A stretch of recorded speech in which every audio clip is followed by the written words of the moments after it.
অধ্যায় ১২ গোয়েন্দা সংস্থার সাবেক মহাপরিচালকদের সাক্ষাৎকার গোয়েনা বিশ্লেষকদের দৃষ্টিতে বাংলাদেশের রয়ের তৎপরতা শিরোনামে একটি ধারাবাহিক প্রতিবেদন প্রকাশিত হয় দৈনিক ইনকিলাবে ২০০০ সালের অক্টোবর মাসে।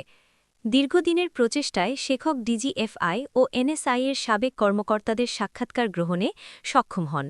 এখানে ৬ জন কর্মকর্তার সাক্ষাৎকার পত্রস্থ করা হল। সকল স্তরেই ক্রমাগত থাবা বিস্তার করে চলেছে। বাংলাদেশে ভারতের লক্ষ্য সর্বব্যাপী, তাই অন্যান্য গুপ্তচর সংস্থা থেকে এর তৎপরতা অনেক অনেক বেশি। ব্রিগেডিয়ার অবসর আমিনুল হক, বীর উত্তম, সাবেক মহাপরিচালক এনএসআই। পৃথিবীর প্রায় সব গুরুত্বপূর্ণ ইন্টেলিজেন্স এজেন্সি এদেশে গুপ্তচর বৃত্তি চালিয়ে থাকে, তবে CIA, Russian intelligence, British MI6 বা আইএসআই যেই হোক না কেন কারও স্বার্থ এদেশের রয়ের মতো ব্যাপক ও সরাসরি নয়। যেহেতু বাংলাদেশে ভারতের লক্ষ্য সর্বব্যাপী, তাই স্বভাবতই অন্যান্য দেশের গুপ্তচর সংস্থা থেকে রয়ের তৎপরতা এদেশে অনেক অনেক বেশি। বাংলাদেশ বিরোধী গুপ্তচর বৃত্তির প্রসঙ্গ উল্লেখ করতে গিয়ে এ মন্তব্য করেছেন জাতীয় নিরাপত্তা গোয়েন্দা সংস্থা অর্থাৎ এনএসআই-এর সাবেক মহাপরিচালক ব্রিগেডিয়ার অবসর আমিনুল হক, বীর উত্তম। মুক্তিযুদ্ধ ও ৭ নভেম্বরের সিপাহী জনতার বিপ্লবে গুরুত্বপূর্ণ ভূমিকা পালনকারী ব্রিগেডিয়ার অবসর আমিনুল হক ১৯৯৪ সালের মাঝামাঝি সময় থেকে ৯৬-এর মার্চ পর্যন্ত এনএসআই-এর কর্ণধার হিসেবে এদেশে পরিচালিত তৎপরতা সম্পর্কে ব্যাপক অভিজ্ঞতা অর্জন করেন। এর কর্মপরিধি ও অনুপ্রবেশের মাত্রা নিয়ে তার রয়েছে সুস্পষ্ট অভিমত। এ ব্যাপারে দৈনিক ইনকিলাবের পক্ষ থেকে জানতে চাওয়া হলে তিনি বলেন, বাংলাদেশে এমন কোনো ক্ষেত্র নেই যেখানে হাত বাড়ায়নি। রাজনৈতিক, সামাজিক, অর্থনৈতিক, বাণিজ্যিক, সাংস্কৃতিক সেক্টর ছাড়াও সামরিক এমনকি ধর্মীয় পর্যায়েও থাবা বিস্তার করেছে বলে তিনি মনে করেন। এখানে তার সাক্ষাৎকারের পূর্ণ বিবরণ প্রকাশ করা হল।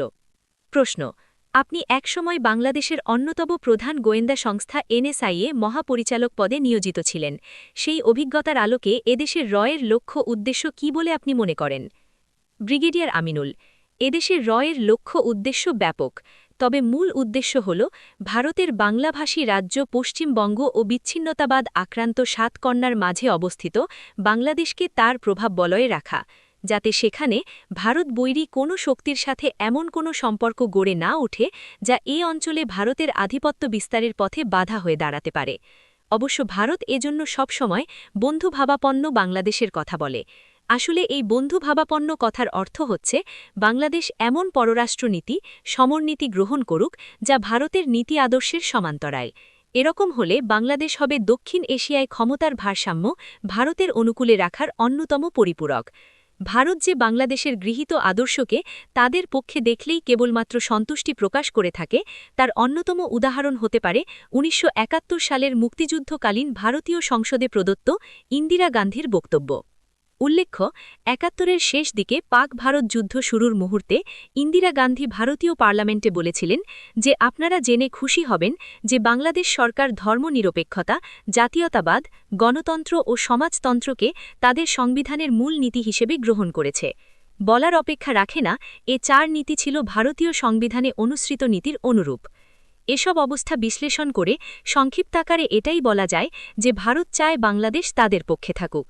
এদেশের পররাষ্ট্রনীতি হোক ভারতীয় পররাষ্ট্রনীতির অনুকূল। এজন্য দরকার একটি বন্ধুপ্রতিম বাংলাদেশ সরকার এবং সেরকম একটি সরকার গঠন বা ভারতের প্রতি নমনীয় মনোভাব গ্রহণে চাপ প্রয়োগের দায়িত্ব হচ্ছে ভারতীয় গুপ্তচর সংস্থা এর। প্রশ্ন: বাংলাদেশে কোন কোন সেক্টরে কাজ করে থাকে? ব্রিগেডিয়ার আমিনুল: কোন কোন সেক্টরে কাজ করে সেটা না বলে বরং এই প্রশ্ন করাই অ্যাপ্রোপ্রিয়েট হবে যে কোন সেক্টরে কাজ করে না। আমার অভিজ্ঞতা বলে এমন কোনো ক্ষেত্র নেই যেখানে হাত বাড়ায়নি। রাজনৈতিক, সামাজিক, অর্থনৈতিক, বাণিজ্যিক, সাংস্কৃতিক সেক্টর ছাড়াও সামরিক এমনকি ধর্মীয় পর্যায়েও বাংলাদেশে তার থাবা বিস্তার করেছে বলে তিনি মনে করেন। এক্ষেত্রে রাজনৈতিক অঙ্গনে যেমন সবসময় ভারতীয় আদর্শের সমান্তরাল মতাদর্শ বিস্তারে তৎপর, তেমনি শিল্প সংস্কৃতি প্রচারণা মাধ্যমেও তৈরি করেছে ভারতীয় মাউথপিস। এসব সেক্টরে আবার অনিয়মিত এজেন্ট ছাড়াও মাসিক নিয়মিত ভাতা পেয়ে থাকে এ ধরনের এজেন্টের সংখ্যাও কম নয়। যেমন সংবাদ মাধ্যমের এমন প্রভাব বিস্তার করেছে যে এক্ষেত্রে কতিপয় সংবাদপত্রকে তারা বিভিন্ন গোপন উপায়ে অর্থ বরাদ্দ দিয়ে থাকে। এছাড়া বিভিন্ন কলামিস্টকেও ভাতা দিয়ে বিদেশ ভ্রমণের সুযোগ করে দিয়ে বা সম্মানজনক খেতাব প্রদানের মাধ্যমে তাদের পক্ষে কাজ করিয়ে থাকে। প্রকৃতপক্ষে বা ভারত যা বলতে চায় এসব বুদ্ধিজীবীর মাধ্যমে সেই কথাটাই তারা বলিও নেয়। আবার ভুল তথ্য পরিবেশনা, প্রোপাগান্ডা চালানাতেও এদের কাজে লাগায়। যেমন ভারত কখনো চায় না বাংলাদেশের কোনো শক্তিশালী সশস্ত্র বাহিনী থাকুক। এজন্য ভারতীয় পত্রপত্রিকা, বুদ্ধিজীবী, কলামিস্ট এরা অনেক কথাই বলেন, কিন্তু আমাদের জনগণ তাকে বৈরী দৃষ্টিকোণ থেকেই বিবেচনা করে থাকে। অথচ যখন এদেশের কলামিস্ট, বুদ্ধিজীবীদের দিয়ে ওই একই রূপ কথা বলায়, তখন আমাদের জনগণ তাকে অনেক সহজে গ্রহণ করে। এভাবে বাংলাদেশের খুব সাফল্যের সাথে সশস্ত্র বাহিনী বিরোধী সেন্টিমেন্ট তৈরিতে সক্ষম হয়েছে। এদিকে রাজনৈতিক, সাংস্কৃতিক, অর্থনৈতিক সেক্টরের পাশাপাশি বহুদিন যাবৎ আমাদের সশস্ত্র বাহিনী ও ইন্টেলিজেন্স এজেন্সিগুলোই অনুপ্রবেশের চেষ্টা করে আসছে। এক্ষেত্রে তারা কতটুকু সফল বা ব্যর্থ হয়েছে সে প্রসঙ্গে না গিয়েও বলা যায় যে এদেশের সকল খাতেই ক্রমাগত থাবা বিস্তার করে চলেছে। প্রশ্ন: বাংলাদেশের প্রায় সব রাজনৈতিক দলেই এর এজেন্ট রয়েছে বলে বিশ্লেষকদের ধারণা। এক্ষেত্রে কোনো বিশেষ রাজনৈতিক দলের এর অনুপ্রবেশ বেশি বলে আপনি মনে করেন? ব্রিগেডিয়ার আমিনুল: একথা ঠিক, বাংলাদেশের ছোট বড় প্রায় সব রাজনৈতিক দলেই এর অনুপ্রবেশ ঘটেছে। অবশ্য অন্যান্য গুপ্তচর সংস্থা যেমন সিআইএ, আইএসআইয়ের অনুপ্রবেশও এসব দলে লক্ষ্য করা যায়। একসময় তো সোভিয়েত ইউনিয়ন সাম্রাজ্য বহাল থাকার সময় এদেশের সমাজতান্ত্রিক দলগুলো অনেক ক্ষেত্রে কেজিবির নির্দেশনা ও সহায়তায় চলত। পরবর্তীতে কমিউনিস্ট পার্টির একজন শীর্ষ নেতা এ ব্যাপারে গোপন ইতিহাস প্রকাশ করে দিয়েছিলেন। তবে এই কথা বলতেই হবে যে সিআইএ, কেজিবি বা আইএসআই যেই হোক না কেন, কারও স্বার্থ এদেশের এর মতো ব্যাপক ও সরাসরি নয়। যেহেতু বাংলাদেশে ভারতের সর্বব্যাপী লক্ষ্য আছে, তাই স্বভাবতই অন্যান্য দেশের গুপ্তচর সংস্থা থেকে এর তৎপরতা এদেশে অনেক অনেক বেশি। এক্ষেত্রে আবার রাজনৈতিক অঙ্গনে সব দিকে চ্যানেল ঠিক রাখার জন্য প্রায় সব উল্লেখযোগ্য দলেই অনুপ্রবেশ করেছে। অবশ্য একটি বিশেষ দলে অর্থাৎ আওয়ামী লীগে এর অনুপ্রবেশ ঐতিহাসিক কারণেই সবচেয়ে বেশি। লক্ষণীয় যে তদানীন্তন পাকিস্তানের পূর্ব পাকিস্তানে যখন স্বাধিকার আন্দোলন দানা বাঁধে উঠে, তখন শত্রু বন্ধু থিওরিতে স্বাভাবিকভাবেই ভারতীয় আইবির পাকিস্তান বিরোধী একাংশের সাথে সাক্ষতা গড়ে ওঠে। এভাবে এক পর্যায়ে ১৯৬২ সালে স্বাধীন বাংলা বিপ্লবী পরিষদ নামে যে সংগঠনটির জন্ম হয়, তার সাথে তদানীন্তন ভারতীয় আইবির ঘনিষ্ঠ যোগাযোগ ছিল। পরবর্তীতে মুক্তিযুদ্ধ সময় তো এর এসএসবি অর্থাৎ স্পেশাল সার্ভিস ব্যুরো মুক্তিযোদ্ধাদের একাংশকে প্রশিক্ষণ ও অস্ত্র দিয়ে সাহায্য করেছে। অবশ্য সে সময় একটি বন্ধুপ্রতিম দেশ হিসেবেই ভারত লজিস্টিক্যাল সাপোর্ট দিয়েছে এবং অস্বীকার করার উপায় নেই, তাদের ঐকান্তিক সাহায্য সহযোগিতা ছাড়া অত অল্প সময়ের মধ্যে জয়লাভ করা সম্ভব ছিল না। বিশেষ করে তারা মুক্তিযোদ্ধাদের জন্য চাইনিজ অস্ত্র, যা বেঙ্গল রেজিমেন্টের সদস্যরা পাক বাহিনী থেকে বিদ্রোহ করার সময় নিয়ে এসেছিল, তার জন্য প্রয়োজনীয় গোলাবারুদ চেকোস্লোভাকিয়া ও পোল্যান্ড থেকে সংগ্রহ করে দিয়ে যুদ্ধের গতিকে ত্বরান্বিত করেছেন। তবে যুদ্ধের পর বোঝা যায় ভারত এসব করেছে কেবলমাত্র বাংলাদেশের স্বাধীনতার জন্য নয়, বরং পাকিস্তানকে ভাঙার জন্য। এছাড়া মুজিব বাহিনী নামে একটি কট্টর ভারতপন্থী বাহিনীও তারা গড়ে তোলে সংগোপনে মেজর রেডিটরের নির্দেশনায়।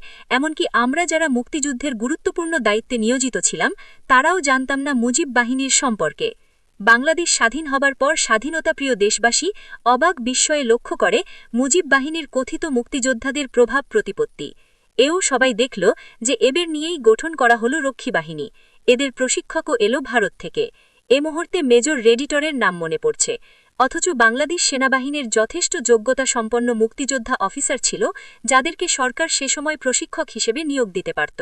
এভাবে আমরা যদি ঘটনা পরম্পরা বিশ্লেষণ করি, তাহলে দেখব যে একসময় স্বাধীনতা আন্দোলন ও মুক্তিযুদ্ধের মধ্য দিয়ে আওয়ামী লীগের মধ্যেই অধিক মাত্রায় অনুপ্রবেশ করতে সক্ষম হয়েছিল, যার বেশ এখনও রয়ে গেছে। এক্ষেত্রে দল হিসেবে আওয়ামী লীগকে যতটা দায়ী করা যাবে, তার চেয়ে বেশি দোষী করতে হবে ওই দলের কতিপয় ক্ষমতা ও অর্থলিপ্সু নেতাকে।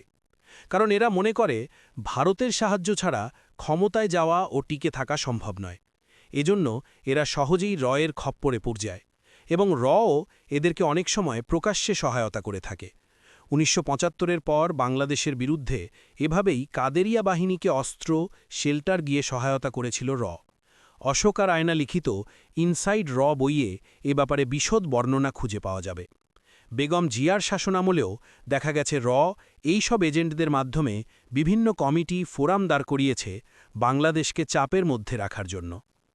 এদিকে আলীগ ছাড়া যে অন্যান্য দলে রয়ের অনুপ্রবেশ নেই তা নয়, বরং অপরাপর বড় দলগুলোর শীর্ষ পর্যায়েও অনুপ্রবেশ করতে সক্ষম হয়েছে। প্রশ্ন, এদেশের একজন জনপ্রিয় প্রেসিডেন্ট হত্যা, শান্তিবাহিনী, বঙ্গভূমি ইত্যাদি ইস্যু সৃষ্টির পেছনে রয়ের ভূমিকা সম্পর্কে আপনার অভিমত কি? ব্রিগেডিয়ার আমিনুল, একথা মানতেই হবে যে প্রেসিডেন্ট জিয়াউর রহমানের দৃঢ় নেতৃত্ব ভারত কখনো পছন্দ করেনি। বিশেষ করে তার প্রবর্তিত জাতীয়তাবাদী মতাদর্শ, ভারতীয় প্রভাব বলয় থেকে বেরিয়ে আসার প্রচেষ্টা ভারতীয় নীতি নির্ধারকদের খেপিয়ে তোলে। এজন্যই প্রেসিডেন্ট জিয়াকে নির্মমভাবে হত্যা করা হয় বলে ভারতীয় পত্রপত্রিকাতেই বিভিন্ন রিপোর্ট প্রকাশিত হয়েছে। এদিকে শান্তিবাহিনী বা বঙ্গভূমি ইস্যুর তো রয়ের সাহায্য ছাড়া অস্তিত্ব থাকারই কথা নয়। শান্তিবাহিনীর অস্ত্র, গোলাবারুদ, রসদপত্র এসবের সোর্স বা উৎস কোথায়, এ প্রশ্নের উত্তর খুঁজলেই ভারতের নাম চলে আসে। বঙ্গভূমি আন্দোলনের ক্ষেত্রেও তাই। একসময় এটা ছিল কাল্পনিক কাহিনী, কিন্তু পরবর্তীতে রয়ের সক্রিয় সাহায্য সহযোগিতায় এটি মহিরুহে পরিণত হয়। প্রশ্ন, ডিজিএফআই ও এনএসআই মূলত কাউন্টার ইন্টেলিজেন্স তৎপরতার সাথেই জড়িত। এক্ষেত্রে বৈদেশিক বা স্ট্র্যাটেজিক গুপ্তচর বৃত্তি পরিচালনায় বাধা কোথায়? ব্রিগেডিয়ার আমিনুল, আসলে আমাদের দেশে ইন্টেলিজেন্স নিয়ে কোনো সুনির্দিষ্ট নীতিমালা না থাকায় বিভিন্ন এজেন্সির কর্মপরিধি কতটুকু তা বরাবরই বিভিন্ন প্রশ্নের জন্ম দিয়ে থাকে। তবে এক্ষেত্রে পররাষ্ট্রনীতির অনুসরণেই ইন্টেলিজেন্স তৎপরতার সীমানা কতটুকু হবে সে ব্যাপারে সিদ্ধান্ত নিতে হয়। সকলের সাথে বন্ধুত্ব, কারও সাথে শত্রুতা নয়, এই নীতিমালার আলোকে বাংলাদেশ মূলত তার বিরুদ্ধে পরিচালিত তৎপরতা চিহ্নিত ও প্রতিহত করার জন্যই কাজ করে থাকে। কোনো দেশের প্রতি আগ্রাসী তৎপরতা চালায় না। তবে টিকে থাকার জন্য আমাদেরও বৈদেশিক বা স্ট্র্যাটেজিক গুপ্তচর বৃত্তি পরিচালনা করা উচিত। এক্ষেত্রে সরকার পরিচালনাকারী রাজনীতিবিদদের আগে জাতীয় ঐক্যমতের ভিত্তিতে নীতিমালা প্রণয়ন করার পাশাপাশি প্রয়োজনীয় অর্থ, লোকবল বরাদ্দ দিতে হবে। যেখানে রয়ের বাৎসরিক বরাদ্দ ১,০০০ কোটি রুপির বেশি, সেখানের শতভাগের ১ ভাগ অর্থ দিয়ে আমরা কি করতে পারি? প্রশ্ন, বিসিএস ক্যাডারের মতো পৃথক ইন্টেলিজেন্স ক্যাডারের প্রয়োজনীয়তা রয়েছে কিনা? হ্যাঁ, পৃথিবীর প্রায় সকল দেশেই ইন্টেলিজেন্স এজেন্সিগুলোর জন্য পৃথক ইন্টেলিজেন্স ক্যাডার রয়েছে। কেরিয়ারের শুরু থেকে শেষ পর্যন্ত এরা একই পেশায় নিয়োজিত থাকে। আমারও ব্যক্তিগত মত হচ্ছে, কার্যকর গুপ্তচর বৃত্তি চাইলে ভিন্ন ক্যাডার থাকা উচিত। তবে এজন্য দরকার রাজনৈতিক সিদ্ধান্ত ও সুদূর প্রসারী লক্ষ্য। বাংলাদেশে রয়ের অন্যতম লক্ষ্য হল বন্ধুপ্রতিম দেশগুলোর কাছ থেকে দূরে সরিয়ে এনে ভারতের উপর নির্ভরশীল করে তোলা। মেজর জেনারেল অবসর গোলাম কাদের, পিএসসি, সাবেক মহাপরিচালক এনএসআই। পাকিস্তান বা আইএসআই এর সাধারণভাবে এমন কোনো ক্ষমতা নেই যাতে বাংলাদেশের ব্যাপক ক্ষতি করতে পারে। এছাড়া এদেশে তাদের স্বার্থও হচ্ছে খুবই সীমিত পর্যায়ের। বিশেষ করে সাম্প্রতিক সময়ে পাকিস্তান যেভাবে নিজ অস্তিত্ব রক্ষায় মহাব্যস্ত, সেখানে হাজার মাইল দূরে বাংলাদেশে এসে ভজগট পাকানো তাদের সাধ্যের বাইরে। কিন্তু বিপরীত দিকে বাংলাদেশের সীমানার ৩ দিক বেষ্টনকারী বিশাল ভারতের পক্ষেই কেবল প্রত্যক্ষভাবে সব দিক থেকে এদেশের প্রতি বৈরিতা প্রদর্শন সম্ভব। এক্ষেত্রে বাংলাদেশে ভারতের স্বার্থও যেমন অত্যন্ত বিস্তৃত, তেমনি ভাষা ও নৃতাত্ত্বিক মিল থাকায় তাদের পক্ষে এদেশে গুপ্তচর বৃত্তি চালানোও অনেক সহজ। সাম্প্রতিক প্রেক্ষাপটে বাংলাদেশে পরিচালিত বিদেশি গুপ্তচর সংস্থার তৎপরতা সম্পর্কে আলোকপাত করতে গিয়ে এ মন্তব্যই করেছেন এনএসআই অর্থাৎ জাতীয় নিরাপত্তা গোয়েন্দা সংস্থার ভূতপূর্ব মহাপরিচালক মেজর জেনারেল অবসর গোলাম কাদের। প্রধান হিসেবে দায়িত্ব পালনকালীন অভিজ্ঞতার আলোকে এবং এর বাংলাদেশি এজেন্টদের ভিন্ডিকটিভ হিসেবে উল্লেখ করে তিনি আরও বলেছেন, ভারতীয় গুপ্তচর সংস্থা এদেশে রাজনীতি, সংস্কৃতি, অর্থনীতি, শিল্প, গ্যাস, পানি ইত্যাদি এমন কোনো খাত নেই যেখানে তার থাবা বিস্তার করেনি।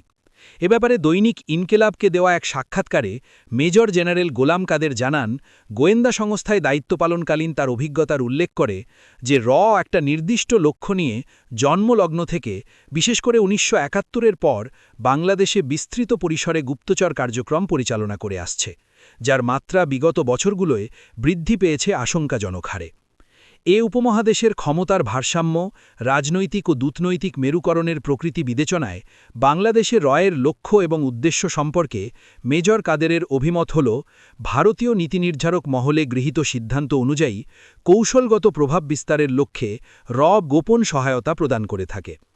তার মতে দক্ষিণ এশিয়ায় একাধিপত্য বিস্তারে ভারতীয় কৌশলবিদগণ একাডেমিক্যালি যে চিন্তাচেতনা পোষণ করেন, রয়ের দায়িত্ব হচ্ছে সেসবের বাস্তবায়নে ইন্টেলিজেন্স তৎপরতা পরিচালনা করা। এক্ষেত্রে রয়ের সর্বপ্রধান লক্ষ্য হল সকল পর্যায়ে বাংলাদেশকে ভারতের বাধ্যগত রাখা, যাতে এদেশে সরকার গঠন, দেশ চালানো থেকে শুরু করে রাজনীতি, অর্থনীতি, সমরনীতি সহ সব ক্ষেত্রে ভারতের আনুকূল্যের ওপর নির্ভর করতে হয়। এ ব্যাপারে মেজর কাদেরের দৃঢ় বিশ্বাস যে এদেশে রয়ের অন্যতম লক্ষ্য হল বন্ধুপ্রতিম দেশগুলোর কাছ থেকে বাংলাদেশকে দূরে সরিয়ে আনা, বন্ধুহীন করে তোলা, যাতে এক পর্যায়ে বাধ্য হয়ে বাংলাদেশকে ভারতের ওপর নির্ভরশীল হয়ে পড়তে হয়। এক্ষেত্রে ব্যাপক প্রচারণার মাধ্যমে মৌলবাদ, তালেবান, উত্তর পূর্ব ভারতে আইএসআই তৎপরতা ইত্যাদি ইস্যু সৃষ্টি করে বাংলাদেশিদের মধ্যে অপরাধবোধ জাগিয়ে তুলেও উদ্দেশ্য সিদ্ধির লক্ষ্যে তৎপরতা চালিয়ে আসছে বলে মেজর কাদেরের ধারণা। এসব লক্ষ্যকে সামনে রেখে কোন কোন সেক্টরে কাজ করে থাকে এ সম্পর্কে জানতে চাইলে প্রাক্তন এনএসআই ডিজি জানান যে এদেশে রয়ের রয়েছে নিজস্ব নেটওয়ার্ক। এছাড়া এজেন্টও রয়েছে অনেক, যাদের মাধ্যমে বাংলাদেশের রাষ্ট্রীয় ও সামাজিক খাতের সকল স্তরেই অনুপ্রবেশ করেছে বলে মেজর জেনারেল কাদেরের অভিমত। এক্ষেত্রে ব্যক্তিগত অভিজ্ঞতার উল্লেখ করে তিনি বলেন, রাজনৈতিক দলগুলোর অনেক নেতা তাদের আত্মীয়-স্বজন প্রত্যক্ষ বা পরোক্ষভাবে রয়ের সাথে জড়িত রয়েছে। এসব রাজনীতিবিদ ছাড়াও সাংস্কৃতিক, ব্যবসায়িক, সরকারি, প্রশাসনিক ও প্রচারণা মাধ্যমে নিয়োজিত এজেন্টদের মাধ্যমে খুব সহজেই দেশের ব্যবসা-বাণিজ্য যেমন গার্মেন্টস, পাট, তেল, গ্যাস, সকল প্রকার খনিজ সম্পদ সম্পর্কে প্রয়োজনীয় তথ্য সংগ্রহ করছে অনেকটা বাধাহীনভাবে। এরূপ তথ্য আদায়ের ক্ষেত্রে এমনও লক্ষ্য করা গেছে যেখানে দূতাবাস কর্মকর্তাদের স্ত্রীকেও কাজে লাগিয়েছে প্রশিক্ষিত অপারেটিভ হিসেবে। এ পর্যায়ে তার কার্যকালে বাংলাদেশের রয়ের দায়িত্বপ্রাপ্ত কর্মকর্তার স্ত্রীর প্রসঙ্গ উত্থাপন করে মেজর জেনারেল কাদের বলেছেন, প্রায়শই কর্মকর্তাদের স্ত্রীদের প্রশিক্ষণ প্রদান করে গুপ্তচর বৃত্তিতে কাজে লাগায়। ১৯৯১-এর পর বাংলাদেশে দায়িত্বপ্রাপ্ত কর্মকর্তা, যিনি কূটনীতিবিদের আবরণে কাজ করতেন, তার স্ত্রীকেও সে সময় অনেক সাংস্কৃতিক কর্মকাণ্ডে জড়িত থাকতে দেখা যেত। তিনি ভালো নাচতেও পারতেন। ফলে সাংস্কৃতিক পরিমণ্ডলে সরকারি ও বিরোধী দলের অনেকের সাথে পরিচিত হওয়া সেই কর্মকর্তা ও তার স্ত্রীর পক্ষে সহজ হয়ে উঠত। এভাবেই তারা কৌশলে পেয়ে যেতেন বিভিন্ন তথ্য, বুঝতে পারতেন সরকারের মনোভাব। আবার ক্ষেত্রবিশেষে সম্পর্ক তৈরি করে একসময় ভারতীয় বাণিজ্যিক স্বার্থ আদায় করে নিতেন কোনো মন্ত্রী বা এমপির কাছ থেকে। মোট কথা, সাংস্কৃতিক অনুষ্ঠানের নামে এদেশের শীর্ষ পর্যায়ে যোগাযোগ গড়ে তুলত কারও সন্দেহের উদ্রেক না করে। এদিকে শুধু যে রাজনৈতিক, অর্থনৈতিক বা সাংস্কৃতিক পর্যায়েই অনুপ্রবেশ করেছে তা নয়, বরং মেজর জেনারেল কাদেরের দেয়া তথ্য মতে ভারতীয় গুপ্তচর সংস্থা বরাবরই বাংলাদেশ সশস্ত্র বাহিনী সম্পর্কে অত্যন্ত সজাগ। এক্ষেত্রে সশস্ত্র বাহিনীর নতুন কোনো স্থাপনা, গবেষণামূলক তৎপরতা, কর্মকর্তা সৈনিকদের মনোভাব, সমরাস্ত্র সংগ্রহ, ভারত বৈরী দেশের সাথে সামরিক চুক্তি ইত্যাদি তথ্য সংগ্রহে ব্যাপক তৎপরতা চালিয়ে থাকে। তবে তিনি মনে করেন, সশস্ত্র বাহিনীর চাকুরিরত সদস্যদের মধ্যে কখনোই সাফল্যের সাথে অনুপ্রবেশ করতে পারেনি। তাই তারা অবসরপ্রাপ্ত কর্মকর্তাদের অনেককে ব্যবসা পাইয়ে দিয়ে বা ভিন্ন কোনো পথে সুবিধা দিয়ে তাদের পক্ষে কাজ করাতে চেষ্টা চালিয়ে থাকে। সশস্ত্র বাহিনীর পাশাপাশি যে বাংলাদেশি ইন্টেলিজেন্সেও অনুপ্রবেশ করেনি তা নয়, সীমিত হলেও লোয়ার লেভেলে অনুপ্রবেশ করতে সক্ষম হয়েছে বলে মেজর জেনারেল কাদের মনে করেন। এই পর্যায়ে বাংলাদেশের রাজনৈতিক দলগুলোর মাঝে এর অনুপ্রবেশ, বিশেষ করে কোন দলে অনুপ্রবেশের মাত্রা বেশি কিনা প্রশ্ন করা হলে মেজর জেনারেল কাদের সঙ্গত কারণেই খোলাখুলিভাবে কোনরূপ মন্তব্য না করলেও মত প্রকাশ করেন যে প্রায় সকল রাজনৈতিক দলেই কম বেশি এর এজেন্ট রয়েছে। তবে তিনি বলেন, এদের সংখ্যা একটি বিশেষ দলে সবচেয়ে বেশি, যেখানে প্রায়শই কোনো সিদ্ধান্ত গ্রহণে প্রতাপ বিস্তার করতে পারে। এক্ষেত্রে একটি সংসদ নির্বাচনে ওই দলের এমপি মনোনয়ন দেয়ায় একজনের পক্ষে সুপারিশ করে বলে তিনি উল্লেখ করেন। অবশ্য এ সম্ভাবনাও তিনি উড়িয়ে দেননি যে জাতীয়তাবাদী বলে চিহ্নিত রাজনৈতিক দলসমূহের মধ্যেও অনুপ্রবেশে সক্ষম হয়েছে। এদিকে এনএসআই ও ডিজিএফআই বাংলাদেশে মূলত কাউন্টার ইন্টেলিজেন্স তৎপরতা চালালেও বৈদেশিক বা কৌশলগত গুপ্তচর বৃত্তি পরিচালনায় বাধা কোথায় এই সম্পর্কে জানতে চাইলে মেজর জেনারেল কাদের বলেন, আমাদের সে যোগ্যতা থাকলেও মূলত রাজনৈতিক সিদ্ধান্ত না থাকায় এ ব্যাপারে কোনো পদক্ষেপ নেওয়া সম্ভব হয়ে ওঠেনি।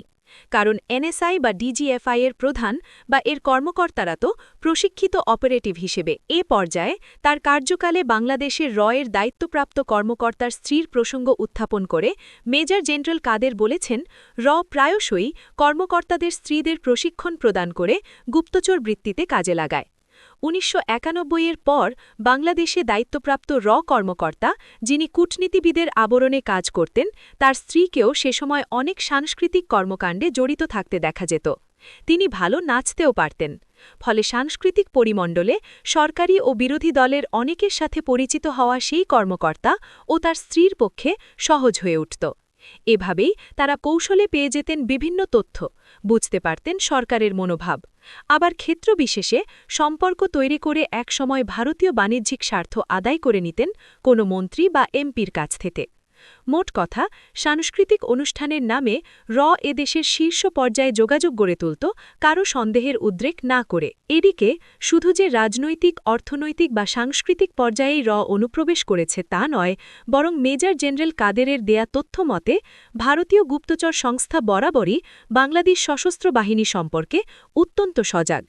এক্ষেত্রে সশস্ত্র বাহিনীর নতুন কোনো স্থাপনা, গবেষণামূলক তৎপরতা, কর্মকর্তা সৈনিকদের মনোভাব, সমরাস্ত্র সংগ্রহ, ভারত বৈরী দেশের সাথে সামরিক চুক্তি ইত্যাদি তথ্য সংগ্রহে ব্যাপক তৎপরতা চালিয়ে থাকে। তবে তিনি মনে করেন, সশস্ত্র বাহিনীর চাকুরিরত সদস্যদের মধ্যে কখনোই সাফল্যের সাথে অনুপ্রবেশ করতে পারেনি। তাই তারা অবসরপ্রাপ্ত কর্মকর্তাদের অনেককে ব্যবসা পাইয়ে দিয়ে বা ভিন্ন কোনো পথে সুবিধা দিয়ে তাদের পক্ষে কাজ করাতে চেষ্টা চালিয়ে থাকে। সশস্ত্র বাহিনীর পাশাপাশি যে বাংলাদেশি ইন্টেলিজেন্সেও অনুপ্রবেশ করেনি তা নয়, সীমিত হলেও লোয়ার লেভেলে অনুপ্রবেশ করতে সক্ষম হয়েছে বলে মেজর জেনারেল কাদের মনে করেন। এ পর্যায়ে বাংলাদেশের রাজনৈতিক দলগুলোর মাঝে এর অনুপ্রবেশ, বিশেষ করে কোন দলে অনুপ্রবেশের মাত্রা বেশি কিনা প্রশ্ন করা হলে মেজর জেনারেল কাদের সঙ্গত কারণেই খোলাখুলিভাবে কোনরূপ মন্তব্য না করলেও এই মত প্রকাশ করেন যে প্রায় সকল রাজনৈতিক দলেই কম বেশি এর এজেন্ট রয়েছে। তবে তিনি বলেন, এদের সংখ্যা একটি বিশেষ দলে সবচেয়ে বেশি, যেখানে প্রায়শই কোনো সিদ্ধান্ত গ্রহণে প্রতাপ বিস্তার করতে পারে।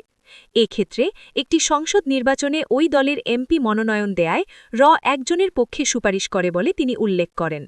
অবশ্য এই সম্ভাবনাও তিনি উড়িয়ে দেননি যে জাতীয়তাবাদী বলে চিহ্নিত রাজনৈতিক দলসমূহের মধ্যেও অনুপ্রবেশে সক্ষম হয়েছে। এদিকে এনএসআই ও ডিজিএফআই বাংলাদেশে মূলত কাউন্টার ইন্টেলিজেন্স তৎপরতা চালালেও বৈদেশিক বা কৌশলগত গুপ্তচর বৃত্তি পরিচালনায় বাধা কোথায় এই সম্পর্কে জানতে চাইলে মেজর জেনারেল কাদের বলেন, আমাদের সে যোগ্যতা থাকলেও মূলত রাজনৈতিক সিদ্ধান্ত না থাকায় এ ব্যাপারে কোনো পদক্ষেপ নেওয়া সম্ভব হয়ে ওঠেনি। কারণ এনএসআই বা ডিজিএফআই এর প্রধান বা এর কর্মকর্তারা তো প্রশিক্ষিত অপারেটিভ হিসেবে নিজ থেকে এ ধরনের সিদ্ধান্ত নিতে পারেন না, বরং সরকারি নির্দেশনা বা আরও ব্যাপকার্থে সংক্রান্ত জাতীয় নীতিমালা থাকলেই কেবল বৈদেশিক বা কৌশলগত পর্যায়ে গুপ্তচর বৃত্তি পরিচালনা করা যাবে। তবে ক্ষেত্রে সম্পদের সীমাবদ্ধতা বা প্রয়োজনীয় ফান্ডের অভাবও একটি অন্যতম কারণ। সবচেয়ে বড় কথা, এজেন্সিগুলোকে রাজনৈতিক কারণে ব্যবহার না করে জাতীয় স্বার্থ রক্ষায় কাজে লাগালে এই ধরনের সমস্যা স্বাভাবিকভাবেই সমাধান হয়ে যায়। সবশেষে মেজর জেনারেল কাদের বাংলাদেশে পরিচালিত তৎপরতার ব্যাপকতা নিয়ে উদ্বেগ প্রকাশ করলেও ভারতীয় গুপ্তচর সংস্থা ও এর কর্মকর্তা কর্মচারীদের দেশপ্রেম এবং দায়িত্ববোধের ভূয়সী প্রশংসা করেছেন। তিনি বলেছেন, তাদের দেশের স্বার্থ রক্ষায় জাতীয় নীতি নির্ধারকদের প্রণীত পরিকল্পনা অনুযায়ী নিষ্ঠার সাথে কাজ করে থাকে, যা তাদের দেশপ্রেমের পরিচায়ক। এছাড়া ভারতীয় পররাষ্ট্র ক্যাডারের সংশ্লিষ্ট কর্মকর্তারাও কে যাবতীয় উপায়ে সাহায্য সহযোগিতা করে বলে তিনি জানান। অথচ তার ব্যক্তিগত অভিজ্ঞতা মতে বাংলাদেশে এমন সহযোগিতামূলক পরিবেশ এখনও সৃষ্টি হয়নি। এর দিক নির্দেশনা অনুযায়ী ইসলামপন্থীদের স্বাধীনতাবিরোধী শক্তি হিসেবে চিহ্নিত করা হচ্ছে major general M A Halim, PSC, সাবেক মহাপরিচালক ডিজিএফআই, বেগম খালেদা জিয়ার নেতৃত্বাধীন বিএনপি ও বর্তমান আওয়ামী লীগ সরকারের শাসনামলে ডিজিএফআইয়ের মহাপরিচালক সহ ওই সংস্থার বিভিন্ন গুরুত্বপূর্ণ পদে দায়িত্ব পালনকারী major general M A Halim বলেছেন, বাংলাদেশে ভারতীয় গুপ্তচর সংস্থা র-এর লক্ষ্য হল বাংলাদেশে ভারতীয় প্রভাব বিস্তার করা ও সব ব্যাপারে বাংলাদেশকে ভারতের ওপর নির্ভরশীল করে তোলা। বাংলাদেশের স্বাধীনতা যুদ্ধে অংশগ্রহণকারী বীর মুক্তিযোদ্ধা মেজর জে হালিম আরও মনে করেন, মুক্তিযুদ্ধে সাহায্যকারীর ভূমিকা পালন করলেও বর্তমানে বাংলাদেশের জনগণকে ভারত অনুরাগী করে গড়ে তুলে তাদের প্রভাব বলয়ের মধ্যে নিয়ে আসায় ব্যাপক তৎপরতা চালিয়ে যাচ্ছে। এছাড়া তার মতে ইসলামপন্থীদের স্বাধীনতাবিরোধী শক্তি হিসেবে প্রচার করার পাশাপাশি বাংলাদেশকে মুসলিম দেশসমূহের প্রভাব থেকে মুক্ত রাখাও হচ্ছে র-এর অন্যতম লক্ষ্য। উল্লেখ্য, বাংলাদেশের অন্যতম গোয়েন্দা সংস্থা ডিজিএফআই বা প্রতিরক্ষা গোয়েন্দা মহাপরিদপ্তরে ১৯৯২ থেকে ১৯৯৮ সাল পর্যন্ত বিভিন্ন গুরুত্বপূর্ণ পদে দায়িত্ব পালনকারী মেজর জে হালিম বর্তমান আওয়ামী লীগ সরকারের শাসনামলে ১৯৯৬ সালের ১৯ আগস্ট মহাপরিচালক হিসেবে নিয়োগপ্রাপ্ত হন। ডিজিএফআইয়ের এই শীর্ষ পদে ১৪ সেপ্টেম্বর ৯৮ পর্যন্ত দায়িত্ব পালন ছাড়াও তিনি ১৯৯৪ সালের ৩১ আগস্ট থেকে ১৭ এপ্রিল ১৫ পর্যন্ত ভারপ্রাপ্ত মহাপরিচালক রূপে বাংলাদেশের র-এর তৎপরতার অনেক গোপন বিষয় জানার সুযোগ লাভ করেন। অবশ্য ১৯৪৩ সালের ১৫ সেপ্টেম্বর গোপালগঞ্জ জেলায় জন্মগ্রহণকারী ও ৭১ সালের মুক্তিযুদ্ধে ৮ নম্বর সেক্টর এবং জেড ফোর্সের অধীনে যুদ্ধে সক্রিয় অংশগ্রহণকারী মেজর জে হালিম ইতপূর্বে ১৪ ডিসেম্বর ৯১ তারিখে ডিজিএফআইতে যোগদান করেন পরিচালক এফএসআইবি হিসেবে। পরবর্তীতে তিনি পালাক্রমে পরিচালক সিআইবি, কাউন্টার ইন্টেলিজেন্স ব্যুরো, উপমহাপরিচালক ও ভারপ্রাপ্ত মহাপরিচালকের দায়িত্ব পালন করে বাংলাদেশে বিদেশি গুপ্তচর সংস্থাসমূহের তৎপরতা সম্পর্কে জানতে পারেন বিস্তৃত পরিসরে। সম্প্রতি বাংলাদেশে পরিচালিত র-এর তৎপরতা সম্পর্কে জানতে চাইলে major J M A Halim দৈনিক ইনকেলাবকে একটি বিস্তৃত সাক্ষাৎকার প্রদান করেন। এখানে সাক্ষাৎকারের পূর্ণ বিবরণ উপস্থাপন করা হল। প্রশ্ন: আপনি একসময় বাংলাদেশের অন্যতম প্রধান গোয়েন্দা সংস্থা ডিজিএফআইতে মহাপরিচালক পদে নিয়োজিত ছিলেন। সে অভিজ্ঞতার আলোকে এদেশের র-এর লক্ষ্য উদ্দেশ্য কী বলে আপনি মনে করেন? মেজর জে হালিম: ভারতীয় গুপ্তচর সংস্থা র সংগঠিত হয় ১৯৬৮ সালে। র সংগঠনের লক্ষ্য ও উদ্দেশ্য ছিল বহির্বিশ্বে, বিশেষ করে ভারতের পার্শ্ববর্তী দেশসমূহের রাজনৈতিক, অর্থনৈতিক, সামাজিক, সামরিক ও সাংস্কৃতিক বিষয়ক তথ্য সংগ্রহ করা ও তার বিশ্লেষণ করা। ভারত আঞ্চলিক সুপার পাওয়ার হিসেবে সবসময়ই তার প্রতিবেশী দেশসমূহের উপর প্রভাব বিস্তার করতে চায় ও বলয় সৃষ্টি করতে চায়। সে আরও চায় এতদঞ্চলে বড় ভাইয়ের ভূমিকা পালন করতে। ভারতের এই যে সম্প্রসারণবাদী নীতি, তার বাস্তবায়নের লক্ষ্যেই র কার্যক্রম চালিয়ে থাকে। বাংলাদেশ ভারতের পার্শ্ববর্তী একটি ক্ষুদ্র দেশ, ৩ দিকে ভারত দ্বারা বেষ্টিত। এখানে র-এর লক্ষ্য হল প্রভাব বিস্তার করা ও বাংলাদেশকে তাদের বলয়ের মধ্যে নিয়ে আসা। মুক্তিযুদ্ধে সাহায্যকারীর ভূমিকা পালন করলেও র চায় বাংলাদেশকে সব ব্যাপারে ভারতের ওপর নির্ভরশীল করে তুলতে, যেখানে জনগণও হয়ে উঠবে ভারতের প্রতি অনুরাগী। এছাড়া র-এর অন্যতম লক্ষ্য হল এদেশের ইসলামপন্থীদের স্বাধীনতাবিরোধী শক্তি হিসেবে চিহ্নিত করা ও বাংলাদেশকে মুসলিম দেশসমূহের প্রভাব থেকে মুক্ত রাখাও হচ্ছে র-এর অন্যতম লক্ষ্য। প্রশ্ন: র বাংলাদেশে কিভাবে, কোন সেক্টরে কাজ করে থাকে? আমাদের দেশের প্রায় সব গুরুত্বপূর্ণ সেক্টরে র তাদের অনুপ্রবেশ ঘটিয়েছে। র তাদের লক্ষ্য ও উদ্দেশ্য অনুযায়ী সেক্টর ভেদে গুরুত্ব আরোপ করে থাকে। এর মাঝে উল্লেখযোগ্য সেক্টর হচ্ছে মিডিয়া, শিক্ষা, সংস্কৃতি, শিল্প বাণিজ্য খাত। অতি সূক্ষ্মভাবে র এসব সেক্টরে অনুপ্রবেশ করে এবং ধীরে ধীরে সকল পর্যায়ে প্রভাব বিস্তার করে। দেখা গেছে র তাদের লক্ষ্য ও উদ্দেশ্য চরিতার্থ করার জন্য রাজনীতিবিদ, বুদ্ধিজীবী, শিল্পী ও শিক্ষার্থীদের বেছে নেয় এবং বিভিন্ন কৌশলে এদের ক্রয় করে। এ ধরনের কৌশলের মধ্যে রয়েছে খেতাব প্রদান, ডিগ্রি প্রদান, বৃত্তি প্রদান, কম খরচে লেখাপড়ার ব্যবস্থা করা ও বিশিষ্ট ব্যক্তিবর্গকে বিশেষ অতিথি হিসেবে নিমন্ত্রণ করে তাকে বিশেষ সম্বর্ধনা দেয়া ইত্যাদি ইত্যাদি। আবার অনেককে র ভাতাও প্রদান করে থাকে। এসব ব্যক্তিবর্গ র-এর মুখপাত্র হিসেবে কাজ করে এবং র-এর দেয়া নীতি আদর্শ প্রচার করে। প্রচার মাধ্যম হিসেবে তারা ব্যবহার করেন নিউজ মিডিয়া, জনসভা, সেমিনার, সিম্পোজিয়াম, লিফলেট, বই পুস্তক প্রভৃতি। এসব মাধ্যমে নির্দেশিত এমন প্রচারণাই চালান হয় যা আমাদের দেশের প্রচলিত আর্থসামাজিক ব্যবস্থা, প্রথা ও বিশ্বাস যার উপর দেশ দৃঢ়ভাবে গঠিত সেসবকে হেয় প্রতিপন্ন করে এবং তার পরিবর্তে বিজাতীয় অর্থাৎ এর প্রেসক্রিপশনের অনুযায়ী প্রচলিত ব্যবস্থা ও বিশ্বাসকে বড় করে দেখায়।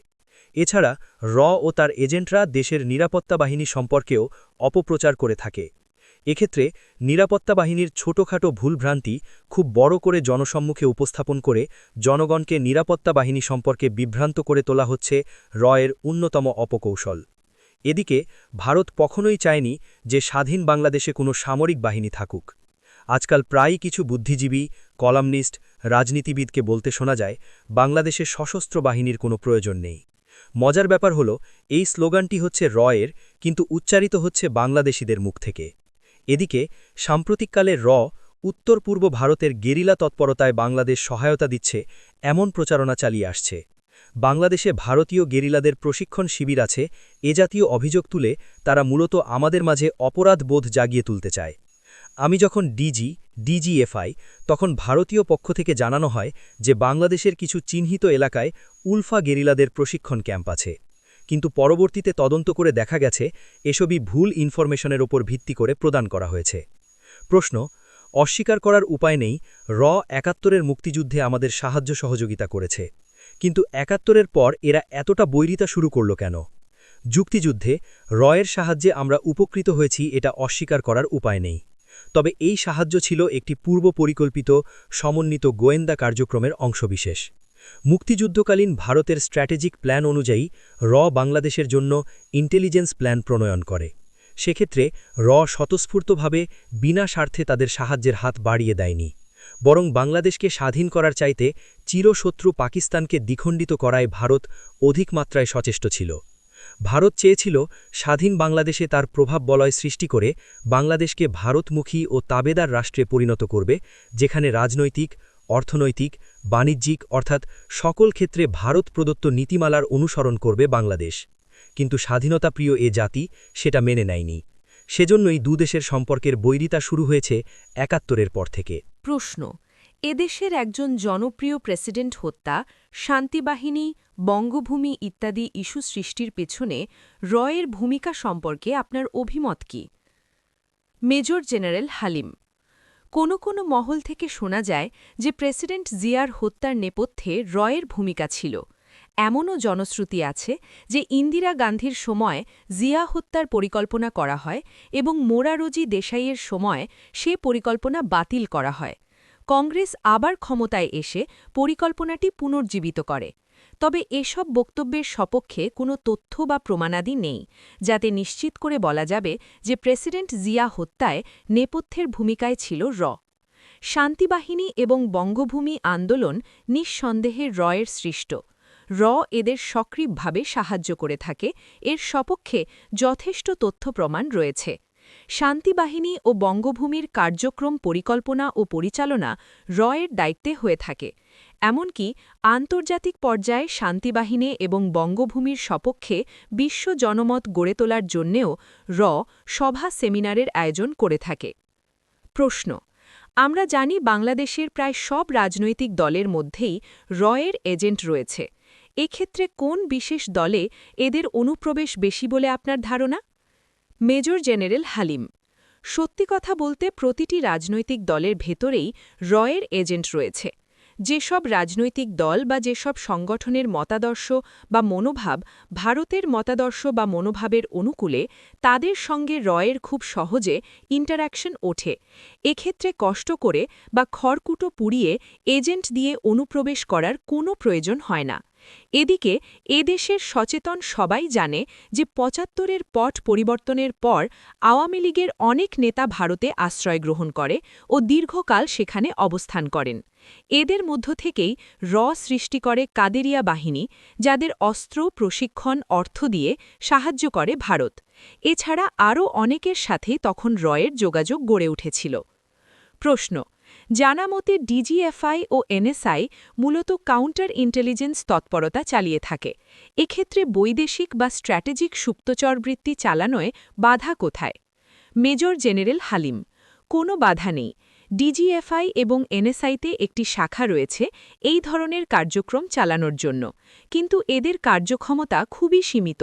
দক্ষ জনবলের অভাব ও আধুনিক যন্ত্রপাতির স্বল্পতার কারণে এই শাখার কার্যক্রম খুব একটা আশানুরূপ নয়। বৈদেশিক গুপ্তচরবৃত্তি চালানো খুব সহজ ব্যাপার নয়। এখানে প্রতিকূল পরিবেশে ও অনেক বাধা বিপত্তির মধ্যে কাজ করতে হয়। এজন্য দক্ষ ও অভিজ্ঞ জনবলের প্রয়োজন। তাছাড়া কোনো সরকার গোয়েন্দা সংস্থার এই দিকটায় কখনো কোনো মনোযোগ দেয়নি। তারা সরকার বিরোধী রাজনীতির খবরাখবর নিয়েই ব্যস্ত ছিলেন। এছাড়া বৈদেশিক গোয়েন্দা কার্যক্রম নির্ভর করে একটি রাষ্ট্রের বৈদেশিক নীতি, দেশের জিওপলিটিক্যাল সিচুয়েশন এবং প্রতিবেশী রাষ্ট্রের মনোভাবের ওপর। এই সকল বিষয় বিচার বিশ্লেষণ করে জাতীয় বৃহত্তর স্বার্থকে সামনে রেখে জাতীয় নিরাপত্তা নীতি প্রণয়ন করা হয়। গোয়েন্দা সংস্থা সেই নীতির আলোকে তাদের কার্যক্রম পরিচালনা করে। কিন্তু আমাদের দেশে গোয়েন্দা সংস্থার কাছে এইরূপ কোনো সরকারি নীতি বা নির্দেশনা নেই। সুষ্ঠু গোয়েন্দা কার্যক্রমের জন্য এইরূপ নীতি থাকা খুবই প্রয়োজন। আওয়ামী লীগের মধ্যে রয়ের অনুপ্রবেশ সবচেয়ে বেশি। সর্বপ্রথমে অনুপ্রবেশ করেছে সংস্কৃতির মায়াবী পথ ধরে, তারপর ক্রমশ শাখা প্রশাখা বিস্তার করেছে শিক্ষাঙ্গনে এবং কালক্রমে তার ব্যাপ্তি ও প্রসার ঘটেছে আমাদের রাজনৈতিক ও অর্থনৈতিক অঙ্গনে। মেজর জেনারেল অবকাশ এম.এ. মাতিন, বীর প্রতীক, পিএসসি, সাবেক মহাপরিচালক, ডিজিএফআই। বর্তমান পৃথিবীতে সরাসরি সৈন্য সামন্ত পাঠিয়ে শক্তি প্রয়োগ করে প্রতিবেশী দুর্বল রাষ্ট্র দখল করে নেওয়ার পরিবর্তে পরম হিতাকাঙ্ক্ষী বন্ধু সেজে একই উদ্দেশ্য সাধনের কৌশল এখন আধিপত্যবাদী শক্তির মোক্ষম হাতিয়ারে পরিণত হয়েছে। আর সেই কৌশলের অংশ হিসাবেই আধিপত্যবাদী শক্তি সেদেশের বুকে প্রতিষ্ঠিত করে তাদের আজ্ঞাবহ এক পুতুল সরকার, এবং ক্রমান্বয়ে তাদের মাধ্যমেই সেদেশের রাজনীতি, অর্থনীতি, সংস্কৃতি সহ অন্যান্য সকল ক্ষেত্রে সৃষ্টি হয় অচলাবস্থার। সাম্প্রতিক প্রেক্ষাপটে বাংলাদেশে পরিচালিত তৎপরতা সম্পর্কে জানতে চাইলে এ মন্তব্য করেন ডিজিএফআই বা প্রতিরক্ষা গোয়েন্দা মহাপরিদপ্তরের সাবেক মহাপরিচালক মেজর জেনারেল অবকাশ এম.এ. মাতিন, বীর প্রতীক, পিএসসি। বাংলাদেশের জাতীয় রাজনীতির এক চরম ক্রান্তিলগ্নে যখন ভারতীয় গুপ্তচর সংস্থার তৎপরতা সকল সীমা অতিক্রম করে গিয়েছিল, তখন তিনি ডিজিএফআই-এর দায়িত্বভার গ্রহণ করেন ১৯৯৬ সালের ৭ই মার্চ। তাই স্বভাবতই তাকে মোকাবিলা করতে হয়েছে পরিচালিত আগ্রাসী গুপ্তচর বৃত্তির সকল স্তর। এক্ষেত্রে বাংলাদেশের রাজনৈতিক দলগুলোর মাঝে এর অনুপ্রবেশ নিয়েও মেজর মাতিনের রয়েছে সুস্পষ্ট অভিমত। মুক্তিযুদ্ধে সক্রিয় অংশগ্রহণকারী এই সেনাকর্মী মনে করেন এদেশের প্রায় সকল রাজনৈতিক দলের মধ্যেই এর এজেন্ট রয়েছে, কথা নির্মম সত্য। তবে একটি বিশেষ রাজনৈতিক দলে এর প্রত্যক্ষ ও পরোক্ষ প্রভাব সীমাহীন, এবং তার মতে সেই দলটি হচ্ছে স্বাধীনতার পক্ষের শক্তি বলে দাবিদার আওয়ামী লীগ। বাংলাদেশে পরিচালিত তৎপরতা সম্পর্কে দৈনিক ইনকিলাবের পক্ষ থেকে মাতিনের কাছে জানতে চাওয়া হলে তিনি এ ব্যাপারে একটি বিস্তৃত সাক্ষাৎকার প্রদান করেন। প্রশ্ন: আপনি একসময় বাংলাদেশের অন্যতম প্রধান গোয়েন্দা সংস্থা ডিজিএফআই-এর মহাপরিচালক পদে নিয়োজিত ছিলেন। সেই অভিজ্ঞতার আলোকে এদেশের এর লক্ষ্য ও উদ্দেশ্য কী বলে আপনি মনে করেন? মেজর জেনারেল মাতিন: আমি খুব কম সময়ের জন্য মার্চ থেকে অগস্ট ৯৬ সালে এদেশের প্রতিরক্ষা গোয়েন্দা সংস্থা ডিজিএফআই-এর মহাপরিচালক পদে অধিষ্ঠিত ছিলাম। আমার নিয়োগকাল দীর্ঘ না হলেও সময়টা ছিল ঘটনাবহুল, আর তাই আমার অভিজ্ঞতার প্রসার বা ব্যাপ্তি ছিল ব্যাপক। একজন প্রাক্তন ডিজিএফআই হিসাবে লব্ধ অভিজ্ঞতার আলোকে আমি বলতে চাই, আমাদের দেশের এর লক্ষ্য ও উদ্দেশ্যকে সাময়িক ও সুদূর প্রসারী এ দুভাগে ভাগ করা যায়। সাময়িক উদ্দেশ্য হচ্ছে এদেশের মাটি ও মানুষকে ভারতমুখী ও ভারত নির্ভর করে তোলা, এবং একই সাথে এদেশকে বাইরের কোনো শক্তি, বিশেষ করে পাকিস্তানের প্রভাব বলয় থেকে সদা মুক্ত রাখা। অন্যদিকে সুদূর প্রসারী উদ্দেশ্য হচ্ছে to implement the Indian version of the Munro doctrine, which New Delhi has been pursuing in practice in order to spread an Indian umbrella under the plea of regional security over all of South Asia. অর্থাৎ আঞ্চলিক নিরাপত্তা নিশ্চিতকরণের নামে সমগ্র দক্ষিণ এশিয়ায় ভারতীয় প্রভাব বলয়ের বিস্তার সাধনকল্পে মনরো ডক্ট্রিন বা মতবাদকে বাস্তবায়িত করার লক্ষ্যের সামনে রেখে কাজ করা। প্রশ্ন, বাংলাদেশে কিভাবে কোন সেক্টরে কাজ করে থাকে? মেজেমা ৩। সময়ের পরিবর্তনের সাথে আধিপত্যবাদী আগ্রাসী শক্তি কর্তৃক দুর্বল ও অপেক্ষাকৃত ছোট প্রতিবেশী রাষ্ট্রের স্বাধীনতা হরণের কলাকৌশলও পাল্টে গেছে। সরাসরি সৈন্য সামন্ত পাঠিয়ে শক্তি প্রয়োগ করে প্রতিবেশী দুর্বল রাষ্ট্র দখল করে নেওয়ার পরিবর্তে পরম হিতাকাঙ্ক্ষী বন্ধু সেজে একই উদ্দেশ্য সাধনের কৌশল এখন আধিপত্যবাদী আগ্রাসী শক্তির মোক্ষম হাতিয়ারে পরিণত হয়েছে। আর সে কৌশলের অংশ হিসাবেই আধিপত্যবাদী শক্তি সে দেশের বুকে প্রতিষ্ঠিত করে তাদের আজ্ঞাবহ এক পুতুল সরকার এবং ক্রমান্বয়ে তাদের মাধ্যমেই সে দেশের রাজনৈতিক, অর্থনৈতিক, সংস্কৃতিসহ অন্যান্য সকল ক্ষেত্রে সৃষ্টি করা হয় অচলাবস্থার।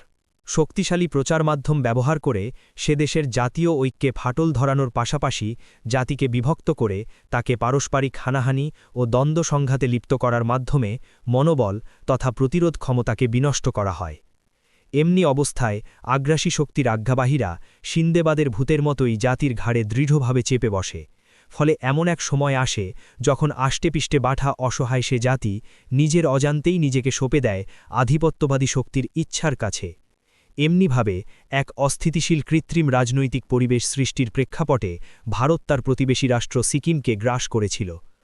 আমাদেরকে মনে রাখতে হবে, কোনো স্বাধীন দেশের পরাধীনতা শুরু হয় সে দেশের ভেতর থেকে।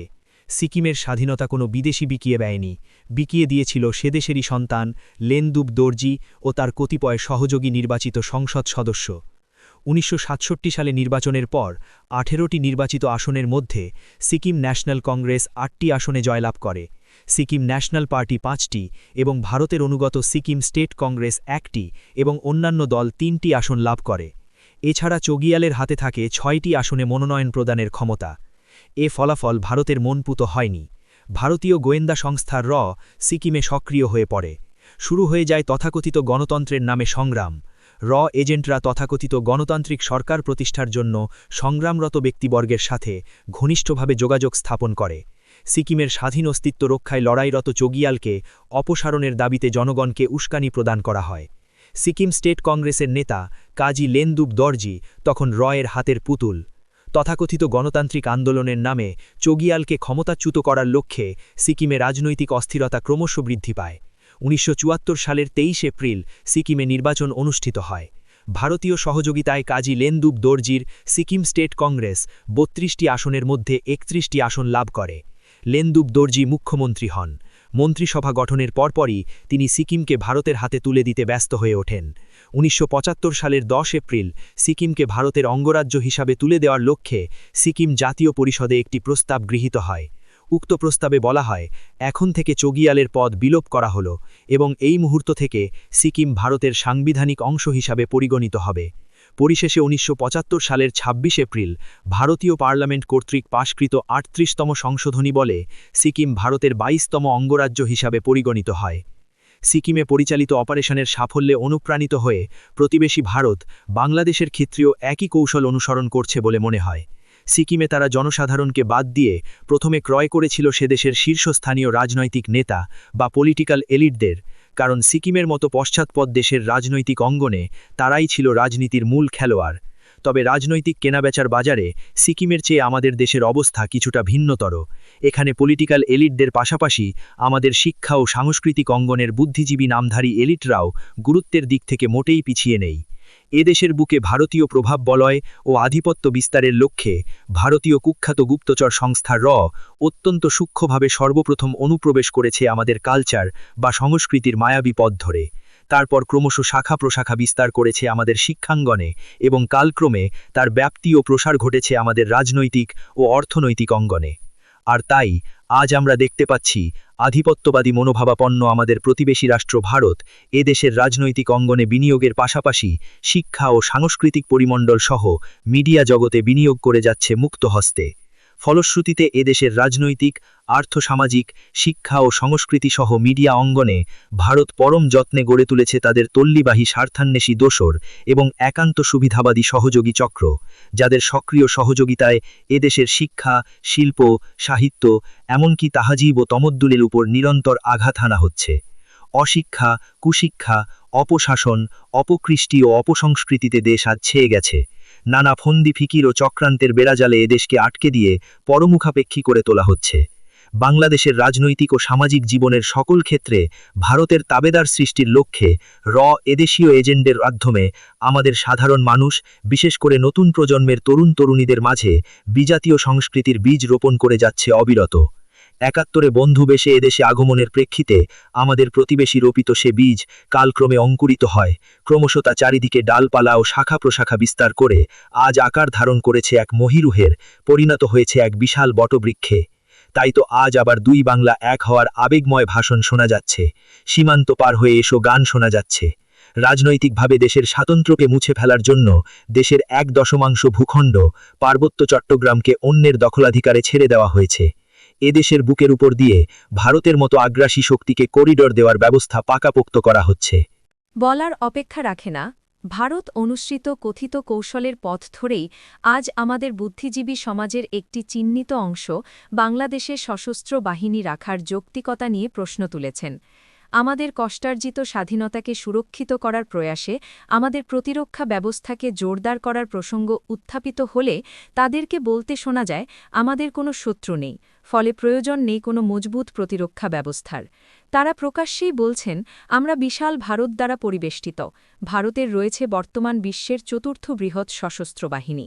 ভারতের তুলনায় বাংলাদেশ ছোট ও দুর্বল বিধায় সম্মুখ সমরে বাংলাদেশ কোনো দিনই টিকে উঠতে পারবে না। তাই সামরিক খাতে ব্যয়ের হ্রাস করে তারা কথায় কথায় সেনাবাহিনীকে ছেঁটে ফেলার উপদেশ বিতরণ করে থাকেন। এছাড়াও ভারতের বিরাগভাজন না হওয়ার জন্য ভারতের সাথে বিদ্যমান সকল সমস্যা কূটনীতিক পর্যায়ে সমাধানের সহজ সরল উপদেশ খয়রাত করে থাকেন। এসব হালকা ধরনের কথাবার্তার আসল ও অন্তর্নিহিত উদ্দেশ্য হল আমাদের প্রতিরক্ষা ব্যবস্থাকে নিষ্ক্রিয় করে ফেলা। লজ্জার মাথা খেয়ে তারা আরও বলেন, ব্রিটিশ সরকার এ উপমহাদেশে বিভক্তি চাপিয়ে দিয়েছিল, আর তাই দ্বিজাতি তত্ত্বের ভিত্তিতে কৃত ১৯৪৭-এর ভারত পার্টিশন ভুল ছিল। আসলে ভাসুরের নাম মুখে না আনার মতোই তারা বলতে চান না যে তাদের পূর্বপুরুষ মুসলমানরা এই উপমহাদেশে বর্ণ হিন্দুদের পদানত ও অস্পৃশ্য হয়ে বাঁচতে চায়নি বলেই ১৯৪৭-এর দেশ বিভাগ প্রয়োজন হয়েছিল। আসলে এসবই হচ্ছে এর প্রত্যক্ষ প্রভাব ও প্ররোচনায় এদেশের বুকে পরম যত্নে সৃষ্ট উক্ত মহল বিশেষ কর্তৃক দেশবাসীকে বিভ্রান্ত করার লক্ষ্যে নিবেদিত উদ্দেশ্য প্রণোদিত অপপ্রচার। এর প্রত্যক্ষ সাহায্য ও মদতপুষ্ট হয়ে এসব এজেন্ট ভারতীয় বিজেপি ও তার সংঘ পরিবারের স্বার্থে আমাদের ইতিহাস বিকৃত করছেন। তারা ভারতীয় বিজেপি শিবসেনাদের ম্যানিফেস্টো এদেশে বাস্তবায়িত করার সুদূর প্রসারী অভিলাষকে সামনে রেখে কাজ করে যাচ্ছেন। প্রশ্ন: অস্বীকার করার উপায় নেই, ৭১ সালে মুক্তিযুদ্ধে আমাদের সাহায্য সহযোগিতা করেছে, কিন্তু ৭১-এর পর এরা এতটা বৈরিতা শুরু করল কেন? জে মতিন: ৭১ সালে মুক্তিযুদ্ধে প্রতিবেশী ভারত আমাদের সাহায্য সহযোগিতা করেছিল সত্য, তবে তাকে কোনো ক্রমেই নিঃস্বার্থ সহযোগিতা বলা চলে না, কারণ কথিত সাহায্য সহযোগিতার পেছনে তাদের বিশেষ স্বার্থ ও উদ্দেশ্য লুক্কায়িত ছিল, যা স্বাধীনতা পরবর্তীকালে আমরা লক্ষ্য করছি।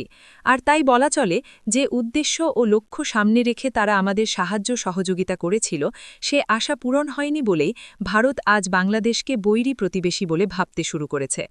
ভারত আমাদের বৃহৎ প্রতিবেশী। ভারতের সাথে আমাদের অবশ্যই সুসম্পর্ক বজায় রাখতে হবে, তবে পারস্পরিক সমঝোতা এবং পরস্পরের প্রতি শ্রদ্ধাবোধই হবে সুসম্পর্কের মূল ভিত্তি। প্রশ্ন: আপনি কি মনে করেন অনেক সময় ভারত সরকারের সমান্তরাল ভূমিকা পালন করে থাকে? জে মতিন: সারা বিশ্বেই গোয়েন্দা সংস্থাগুলো স্বীয় রাষ্ট্র বা জাতীয় স্বার্থকে সামনে রেখেই দায়িত্ব পালন করে থাকে, সেজন্য তাদের কর্মপরিধি সংক্রান্ত নীতিমালাসমূহ সেভাবেই প্রণীত হয়। ভারতীয় গোয়েন্দা সংস্থার ভারত সরকারের সমান্তরাল ভূমিকা পালন করে না বা করতে পারে না, বরং ভারত সরকারের নির্দেশক্রমে ভারত সরকার প্রদত্ত পলিসি অনুসারে ভারতীয় স্বার্থকে সমুন্নত রাখার প্রয়াসে চরম লক্ষ্যে উপনীত হওয়ার জন্য স্বীয় দায়িত্ব পালন করে থাকে। এছাড়াও করা প্রতিষ্ঠান হিসেবে এমনভাবে সংগঠিত যে তাদের কাজে সরকারের অহেতুক ইন্টারফিয়ারেন্স বা হস্তক্ষেপ যেমন প্রত্যাশিত নয়, তেমনি সরকার কর্তৃক দলীয় প্রয়োজনে কোনো খালেক মালেককে তাদের ব্যক্তিগত ইচ্ছার বিরুদ্ধে দলে টেনে আনার মতো হীন ও গর্হিত কাজে এ সংস্থাকে ব্যবহারেরও কোনো সুযোগ নেই। তাই কে কখনো নিজ দেশের অভ্যন্তরে আমাদের প্রতিরক্ষা বা জাতীয় গোয়েন্দা সংস্থাসমূহের মতো সরকারদলীয় কার্যক্রমের সাথে জড়িত হতে অথবা সরকারদলীয় অঙ্গসংগঠনে পরিণত হতে দেখা যায় না। প্রশ্ন: এদেশের একজন জনপ্রিয় প্রেসিডেন্ট হত্যা, শান্তিবাহিনী, বঙ্গভূমি ইত্যাদি ইস্যু সৃষ্টির পেছনে এর ভূমিকা সম্পর্কে আপনার অভিমত কি? জে মতিন। প্রেসিডেন্ট জিয়াউর রহমানের হত্যাকাণ্ড সম্পর্কে এর প্রত্যক্ষ সংশ্লিষ্টতার কোনো প্রমাণ আমাদের হাতে না থাকলেও ভারতীয় পত্রপত্রিকায় এ নিয়ে অনেক রিপোর্ট প্রকাশিত হয়েছে। বিশেষ করে সানডে পত্রিকায় জনতা দলের সাবেক এমপি সুব্রমণিয়াম স্বামীর লেখা থেকে দেখা যায় যে জিয়া হত্যায় জড়িত ছিল। এছাড়া বাংলাদেশের স্বাধীন সত্তা ও অখণ্ডতাকে বিনষ্ট করার প্রয়াসে এদেশের বুকে তথাকথিত শান্তিবাহিনী, বঙ্গভূমি ইত্যাদি ইস্যু সৃষ্টির পিছনেও বরাবরই অ্যাক্টিভ রোল তথা সক্রিয় ভূমিকা পালন করে আসছে। এ কথা আমাদের কারোরই অজানা নয়। এর সক্রিয় সাহায্য ও মদতপুষ্ট হয়েই তথাকথিত শান্তিবাহিনী নামধারী পার্বত্য চট্টগ্রামের বিদ্রোহী চাকমারা ভারতের অভ্যন্তরে ত্রিপুরা ও মিজোরাম রাজ্যের সীমান্ত এলাকায় স্থাপিত ৩৩টিরও বেশি ক্যাম্পে অবস্থান করেছে ২ যুগেরও বেশি সময় ধরে। সেখানে ভারতীয় বিএসএফের সার্বিক তত্ত্বাবধানে তাদের থাকা খাওয়ার ব্যবস্থা, প্রয়োজনীয় অস্ত্রশস্ত্র ও গোলাবারুদ সরবরাহ এবং বাংলাদেশের অভ্যন্তরে নাশকতামূলক কার্য পরিচালনার জন্য প্রশিক্ষণ প্রদান করা হতো। এইসব ক্যাম্প ছিল তাদের নিরাপদ আশ্রয়স্থল। এইসব ক্যাম্প থেকেই বিদ্রোহী চাকমারা ভারতীয় বিএসএফ কর্তৃক প্রদত্ত অস্ত্রশস্ত্রে সজ্জিত হয়ে বাংলাদেশের অভ্যন্তরে নাশকতামূলক কার্য পরিচালনা করেছে। পার্বত্য চট্টগ্রাম থেকে বাঙালি উৎখাতের নামে শত শত বাঙালিকে নির্মমভাবে হত্যা করেছে। প্রতিবেশী রাষ্ট্রের মিজোরাম সীমান্তে ৩ কিলোমিটার অভ্যন্তরে স্থাপিত বিএসএফ ক্যাম্পে সংলগ্ন এমনই একটি ক্যাম্প থেকেই ১৯৯৬ সালের ১৫-১৬ ডিসেম্বর রাতে বাংলাদেশ সেনাবাহিনীর একটি ছোট্ট দল ক্ষিপ্রগতিতে এক দুর্ধর্ষ ঝটিকা অভিযান চালিয়ে ২ সপ্তাহ আগে ২ কোটি টাকা মুক্তিপণ র্যানসম আদায়ের লক্ষ্যে তথাকথিত শান্তিবাহিনী কর্তৃক অপহৃত বান্দরবন জেলার নড়াইছড়ি উপজেলার টিএনও উপজেলা নির্বাহী অফিসার আজিম উদ্দিন আহমেদ সহ অপর ৭ জনকে ক্যাম্পে রক্ষিত বন্দী দশা থেকে অক্ষত অবস্থায় উদ্ধার করে। অনুরূপভাবে এদেশের স্বতন্ত্র সত্তাকে মুছে ফেলার অভিপ্রায়ে ভারতীয় গোয়েন্দা সংস্থার এর সাহায্য ও সমর্থন পুষ্ট হয়ে এদেশের বুকে গড়ে উঠেছে হিন্দু বৌদ্ধ খ্রিস্টান ঐক্য পরিষদ নামে একটি অতি উগ্র সাম্প্রদায়িক ভারতকেন্দ্রিক মৌলবাদী সংগঠন। এদেশের সংখ্যালঘু সম্প্রদায়ের স্বার্থ রক্ষার নামে এই সংগঠনটি ১৯৮৮ সালে জন্মের পর থেকে কারণে অকারণে বিভিন্ন ইস্যু সৃষ্টি করে এদেশের স্বাধীন সত্তাকে নস্যাৎ করার ষড়যন্ত্রে সদা তৎপর। এতদিন হিন্দু বৌদ্ধ খ্রিস্টান ঐক্য পরিষদের দত্তবাবুরা কেবল হিন্দু সম্প্রদায়ের স্বার্থ সংরক্ষণের নামে বিবিধ দাবিদাওয়া উত্থাপন করে আসছিলেন, অথচ এবার তারা এদেশের মুসলমানদের মৌলিক পরিচিতি ও অস্তিত্বকে মুছে ফেলার ব্রতকে সামনে রেখে মাঠে নেমেছেন। অবিশ্বাস্য হলেও সত্য যে পরিস্থিতির সুযোগে কথিত পরিষদের কিছু উগ্র সাম্প্রদায়িক মৌলবাদী নেতা ঔদ্ধত্যের সব সীমা ছাড়িয়ে গত ১৪ জুলাই ২০০০ তারিখে ঢাকেশ্বরী মন্দিরে মহানগর সার্বজনীন পূজা কমিটির দ্বিবার্ষিক সম্মেলনে এদেশের জনসংখ্যার সংখ্যাগরিষ্ঠ শতকরা ৯০% মুসলমানের দেশে সংবিধান থেকে রাষ্ট্রধর্ম ইসলাম এবং বিসমিল্লাহকে পরিহার করার মতো দাবি উত্থাপনের দুঃসাহস দেখিয়েছেন। তারা আরও দাবি তুলেছেন বাংলাদেশের মুসলমানদের নামের আগে আলহাজ, মুহাম্মদ ইত্যাদি সাম্প্রদায়িক শব্দের ব্যবহার করা চলবে না। নেতৃবৃন্দ তাদের বক্তব্যে সংবিধানের ৫ম সংশোধনী বিসমিল্লাহির রহমানির রহিম এবং ৮ম সংশোধনী রাষ্ট্রধর্ম ইসলামকে অবৈধ আখ্যায়িত করে ১৯৭২ সালের ধর্মনিরপেক্ষ সংবিধান পুনর্বহালের দাবি জানিয়েছেন। তাদের এ দাবি অনিবিলম্বে বাস্তবায়িত না হলে তারা বাংলাদেশকে দ্বিখণ্ডিত করে ৬টি জেলা নিয়ে পৃথক হিন্দু রাষ্ট্র গঠনের হুমকি দিয়েছেন। উল্লেখ্য, এর আগেও গত ৬ জুন ২০০০ তারিখে শহীদ মিনার চত্বরের শত্রু অর্থাৎ অর্পিত সম্পত্তি আইন বাতিল বিলটি জাতীয় সংসদে উত্থাপন ও পাশের দাবিতে আয়োজিত সমাবেশেও হিন্দু বৌদ্ধ খ্রিস্টান ঐক্য পরিষদের এসব উগ্র সাম্প্রদায়িক মৌলবাদী ব্যক্তি অনুরূপ উস্কানিমূলক সাম্প্রদায়িক বক্তব্য রেখেছিলেন। এসব উগ্র সাম্প্রদায়িক হিন্দু হিন্দু নেতা কর্তৃক এদেশকে খণ্ডিত করে এদেশের বুকে স্বাধীন হিন্দু রাষ্ট্র প্রতিষ্ঠার এহেন হুমকি-ধুমকি প্রকারান্তরে আমাদের দক্ষিণ পশ্চিমাঞ্চলের ৬টি জেলা নিয়ে তথাকথিত স্বাধীন বঙ্গভূমি প্রতিষ্ঠার আন্দোলনকারীদের কথারই প্রতিধ্বনি মাত্র। দত্তবাবুদের এই আস্ফালনকে তাই হালকা করে দেখার কোনো অবকাশ নেই। তাদের সব কর্মকাণ্ড অখণ্ড ভারত প্রতিষ্ঠার স্বপ্নে বিভোর আধিপত্যবাদী ভারতের সুদূর প্রসারী পরিকল্পনা বাস্তবায়নের লক্ষ্যে নিবেদিত। এসব ভারতীয় এজেন্ট এদেশে মহাসংখ্যাগরিষ্ঠ মুসলমানের সরলতার সুযোগ গ্রহণপূর্বক সাম্প্রদায়িক ও উস্কানোমূলক বক্তব্য দিয়ে এদেশে হিন্দু মুসলিম সম্প্রীতিকে বিনষ্ট করে সাম্প্রদায়িক দাঙ্গা পরিস্থিতি সৃষ্টির মাধ্যমে এদেশের বিপন্ন সংখ্যালঘু সম্প্রদায়ের জীবন রক্ষার ছদ্মবেশে প্রতিবেশী রাষ্ট্রের হস্তক্ষেপের পথকে সুগম করার সুদূর প্রসারী লক্ষ্যকে সামনে রেখে কাজ করে যাচ্ছেন। প্রশ্ন: আমরা জানি বাংলাদেশের প্রায় সব রাজনৈতিক দলের মধ্যেই রয়ের এজেন্ট রয়েছে। এক্ষেত্রে কোন বিশেষ দলে এদের অনুপ্রবেশ বেশি বলে আপনার ধারণা? মেজর মতিন: রাজনৈতিক, অর্থনৈতিক, সামাজিক এবং ভৌগোলিক অবস্থানগত বিবেচনায় বাংলাদেশ বিষয়ে আমাদের প্রতিবেশী ভারতের স্বার্থ সর্বব্যাপী।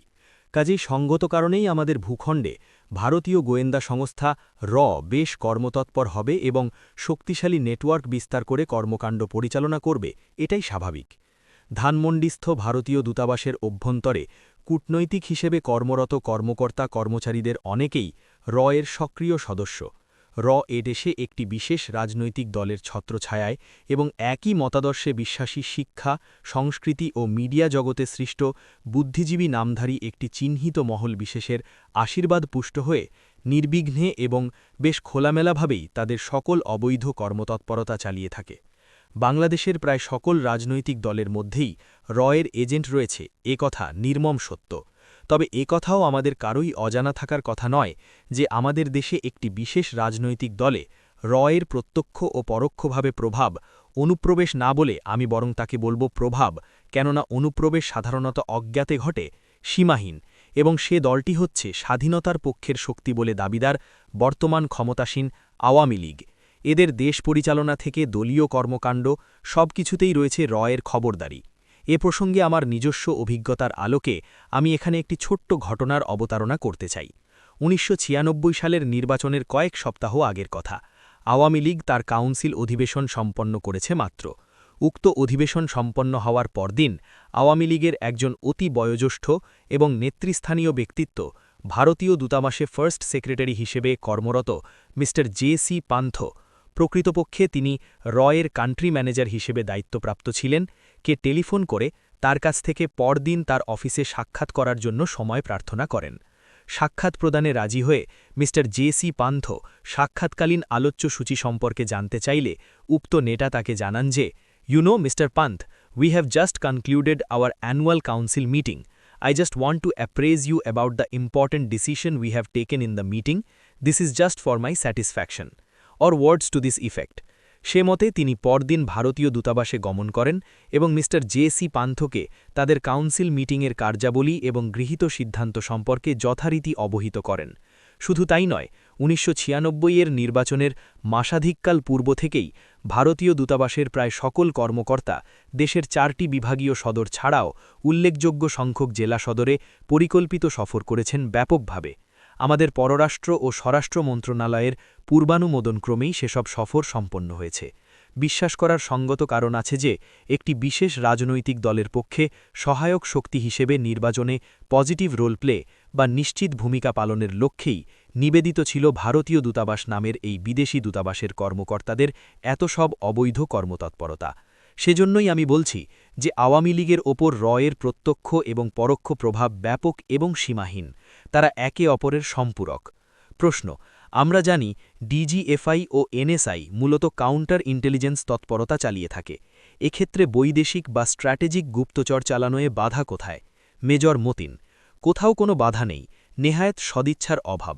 এই যে আমি বলেছি, খালেক মালেকদের মতো লোকদের সরকারি দলে ভিড়ানোর মতো অকাজেই কেটে যায় আমাদের জাতীয় গোয়েন্দা সংস্থাসমূহের অতি মূল্যবান সময়।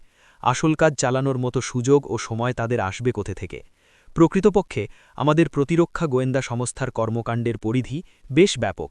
এ সংস্থার কর্মকাণ্ড রাষ্ট্র এবং জাতীয় স্বার্থকে কেন্দ্র করে আবর্তিত হয়ে থাকে। কেননা দেশের অভ্যন্তরে অবস্থিত নিজস্ব সশস্ত্র বাহিনীকে শত্রুর গোয়েন্দা কার্যক্রম মুক্ত রাখা, টু কাউন্টার এনিমি ইন্টেলিজেন্স ছাড়াও সীমিত উপারে বৈদেশিক গুপ্তচর বৃত্তি, যেমন সীমান্তের অপর পারে অবস্থিত প্রতিবেশী রাষ্ট্রসমূহের অভ্যন্তরে তাদের সশস্ত্র বাহিনীসমূহ সম্পর্কে প্রতিরক্ষা সম্পর্কীয় প্রয়োজনীয় তথ্যাদি সংগ্রহের জন্য গোয়েন্দা কার্যক্রম পরিচালনা উক্ত সংস্থার অন্যতম প্রধান দায়িত্ব ও কর্তব্য। প্রতিবেশী রাষ্ট্রের সশস্ত্র বাহিনীসমূহ কর্তৃক ব্যবহৃত সমরসম্ভার, প্রশিক্ষণের মান, যুদ্ধ তথা অপারেশন কর্মকাণ্ডের প্রস্তুতিসহ তাদের উদ্দেশ্য ইন্টেনশন সম্পর্কে উক্ত সংস্থাকে অবশ্যই ওয়াকেবহাল থাকতে হবে এবং সংগৃহীত তথ্যাদি সংশ্লিষ্ট সকলকে তাদের অবগতি ও যথাযথ কার্যক্রমের জন্য যথাসময়ে অবহিত রাখতে হবে। তাই এ সংস্থার কর্মকাণ্ডের সাথে প্রতিরক্ষা ছাড়াও পররাষ্ট্র এবং অর্থনীতিসহ কতিপয় অতি গুরুত্বপূর্ণ জাতীয় পর্যায়ের বিষয়াদি সংশ্লিষ্ট। সরকার পরিবর্তনের সাথে তাদের কর্মকাণ্ড তথা কর্মকৌশলে কিছুটা পরিবর্তন ও পরিবর্ধন হওয়া স্বাভাবিক হলেও অত্র সংস্থা কখনো নিজেকে সরকার দলীয় কার্যক্রমের সাথে জড়িত করতে অথবা দলীয় অঙ্গ সংগঠনে পরিণত করতে পারে না, কেননা এতে করে সংস্থার কর্মক্ষমতা হ্রাস পায়। অবশ্য একথা দিবালোকের মতোই সত্য যে প্রতিরক্ষা গোয়েন্দা সংস্থার কর্মকাণ্ড সম্পর্কে আমাদের দেশের জনগণের তেমন কোনো ধারণা নেই বললেই চলে। তবে তাদের অতীত কর্মকাণ্ডের জন্য এদেশের খুব কম লোকই এর সম্পর্কে ভালো ধারণা পোষণ করেন। প্রকৃতপক্ষে এসবই হচ্ছে বাস্তব সমস্যা। যখন যে সরকার ক্ষমতায় এসেছে তারাই রাষ্ট্রীয় স্বার্থে নয় বরং দলীয় স্বার্থে যথেচ্ছভাবে ব্যবহার করেছে এ সংস্থাকে, অথচ তেমনটি হওয়া কথা নয়, কেননা সারা বিশ্বেই গোয়েন্দা সংস্থাগুলো স্বীয় রাষ্ট্র বা জাতীয় স্বার্থকে সামনে রেখেই দায়িত্ব পালন করে থাকে। সেজন্য তাদের কর্মপরিধি সংক্রান্ত নীতিমালাসমূহ সেভাবেই প্রণীত। সরকার পরিবর্তনের সাথে মূল নীতিসমূহের কোনো পরিবর্তন হয় না, কিন্তু দুঃখজনক হলেও সত্য যে স্বাধীনতার পর গত আড়াই দশকেও আমাদের গোয়েন্দা সংস্থাগুলোর প্রাত্যহিক কর্মকাণ্ড পরিচালনার জন্য কোনো নীতিমালা বা দিক নির্দেশনা প্রণীত হয়নি, আর তাই গোয়েন্দা সংস্থাসমূহের ওপর চলে সরকার প্রধানের সার্বক্ষণিক খবরদারি। বর্তমান পরিবর্তিত রাজনৈতিক অবস্থার প্রেক্ষিতে গোয়েন্দা সংস্থাগুলোকে ঢেলে সাজানো, শুধুমাত্র জাতীয় ও রাষ্ট্রীয় স্বার্থে যুগোপযোগী ও কর্মক্ষম করে গড়ে তোলা এবং সর্বোপরি সরকার দলীয় প্রতাপ বলয় থেকে মুক্ত রাখার জন্য প্রয়োজনীয় নীতিমালা প্রণয়ন এখন সময়ের দাবি। জাতীয় ঐক্যের সাথে দেশপ্রেমিক সশস্ত্র বাহিনীর সচেতন সমর্থনকে দুর্বল করাই হচ্ছে রয়ের লক্ষ্য। মেজর জেনারেল অবসর মহব্বতজান চৌধুরী, সাবেক মহাপরিচালক ডিজিএফআই।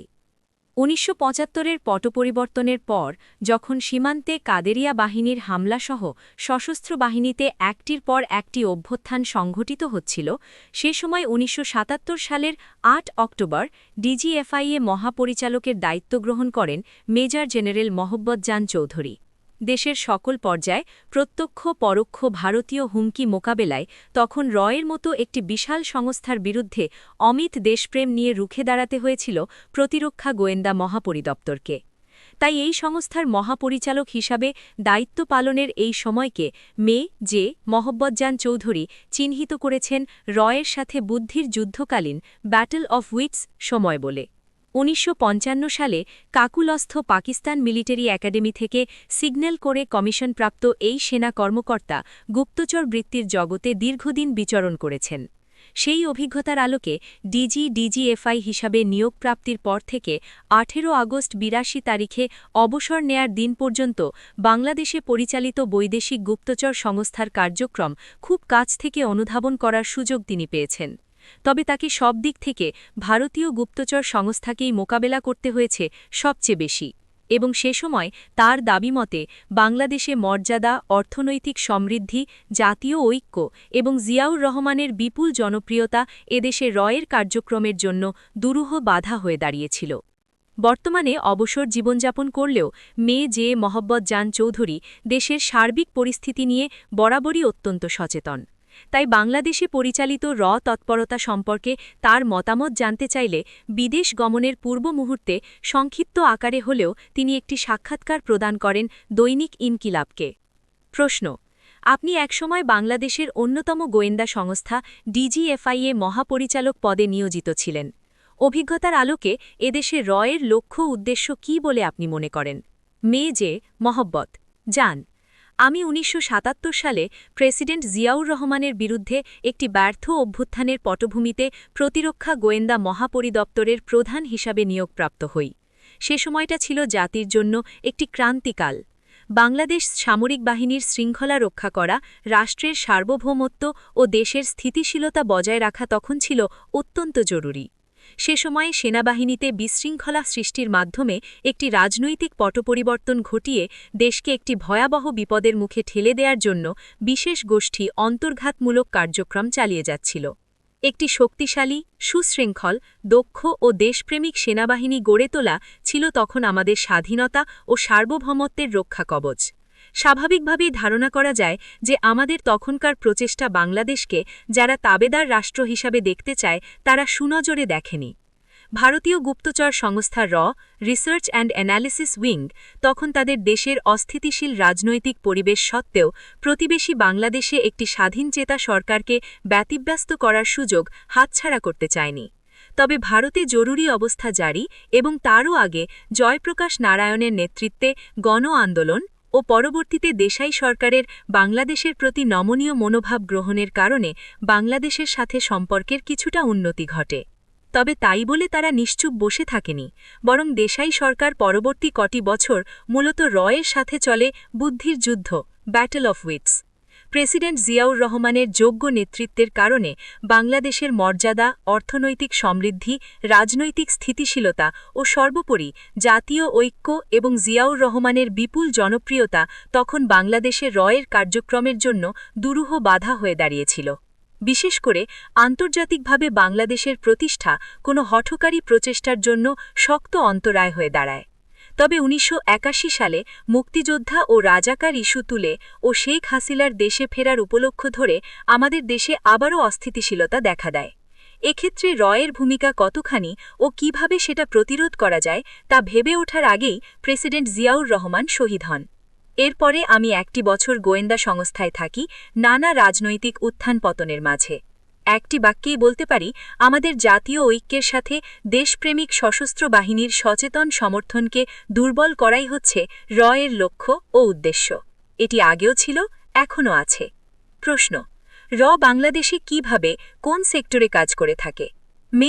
মহব্বত জান, কোন সেক্টরে কিভাবে কাজ করে? এ প্রশ্নের সহজ উত্তর হচ্ছে, যেখানে তাদের প্রয়োজন ও যেভাবে তা হাসিল করা যায় সেখানেই তারা সক্রিয়। এ ব্যাপারে বিশদভাবে ব্যাখ্যা করার প্রয়োজন নেই। সব দেশের গোয়েন্দা সংস্থাই, বিশেষ করে যারা অফেন্সিভ ইন্টেলিজেন্স পরিচালনা করে, তারা টার্গেট দেশের সংবেদনশীল এলাকাকেই প্রাধান্য দিয়ে থাকে। প্রশ্ন: অস্বীকার করার উপায় নেই, ১৯৭১-এর মুক্তিযুদ্ধে আমাদের সাহায্য সহযোগিতা করেছে, কিন্তু ১৯৭১-এর পর তারা এতটা বৈরিতা শুরু করল কেন? মহব্বত জান, তাদের দেশের স্বার্থ অক্ষুণ্ণ রাখা বা প্রসারের জন্য কাজ করে। স্বাভাবিকভাবেই ১৯৭১-এর পরে একটি স্বাধীন দেশ হিসাবে আমরা মাথা তুলে দাঁড়াতে চাওয়ায় দুটি দেশের স্বার্থের সংঘাত ঘটতেই পারে। আমাদের স্বার্থ আমরা বজায় রাখার চেষ্টা করব, তারা তাদেরটা। বাংলাদেশের জনগণ ও সরকার যতদিন নিজেদের সার্বভৌমত্ব সমুন্নত রাখতে চেষ্টা করবে ততদিনই বৈরী থাকবে। তবে একথা ভাবার কারণ নেই যে বন্ধুভাবাপন্ন সরকার প্রতিষ্ঠিত হলেও তারা হাত পা গুটিয়ে বসে থাকবে, বরং বশমদ্য সরকার থাকলেও তারা তাদের কার্যক্রম চালিয়ে যাবে। প্রশ্ন: এদেশের একজন জনপ্রিয় প্রেসিডেন্ট হত্যা, শান্তিবাহিনী, বঙ্গভূমি ইত্যাদি ইস্যু সৃষ্টির পিছনে রয়ের ভূমিকা সম্পর্কে আপনার অভিমত কি? মহব্বত জান, আমার মনে হয় না আমি এ ব্যাপারে নতুন কোনো তথ্য দিতে পারব। তবে সবকিছুর পিছনে রয়ের হাত খোঁজার প্রচেষ্টায় অনেক সময় আমাদের সমস্যার গভীরে প্রবেশ করাতে বাধার সৃষ্টি হতে পারে। কিছু কিছু ইস্যু হয়তো সরাসরি রয়ের সৃষ্টি, কিছু আমাদের তৈরি করা জটিলতা যা কে সুযোগ সৃষ্টি করে দেয়। এগুলোর ক্ষেত্রেও তাই। প্রশ্ন: আমরা জানি বাংলাদেশের প্রায় সব রাজনৈতিক দলের মধ্যেই রয়ের এজেন্ট রয়েছে।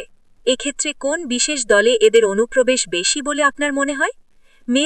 মহব্বত জান, এ প্রশ্ন একটি সহজ সমীকরণের ধারণা থেকে জন্ম নিয়েছে। আমরা দল বিশেষকে সরাসরি কোনো রাষ্ট্রের গোয়েন্দা সংস্থার এজেন্ট হিসাবে চিহ্নিত করতে ভালোবাসি, কিন্তু সকল পক্ষেই আসলে এজেন্ট থাকে।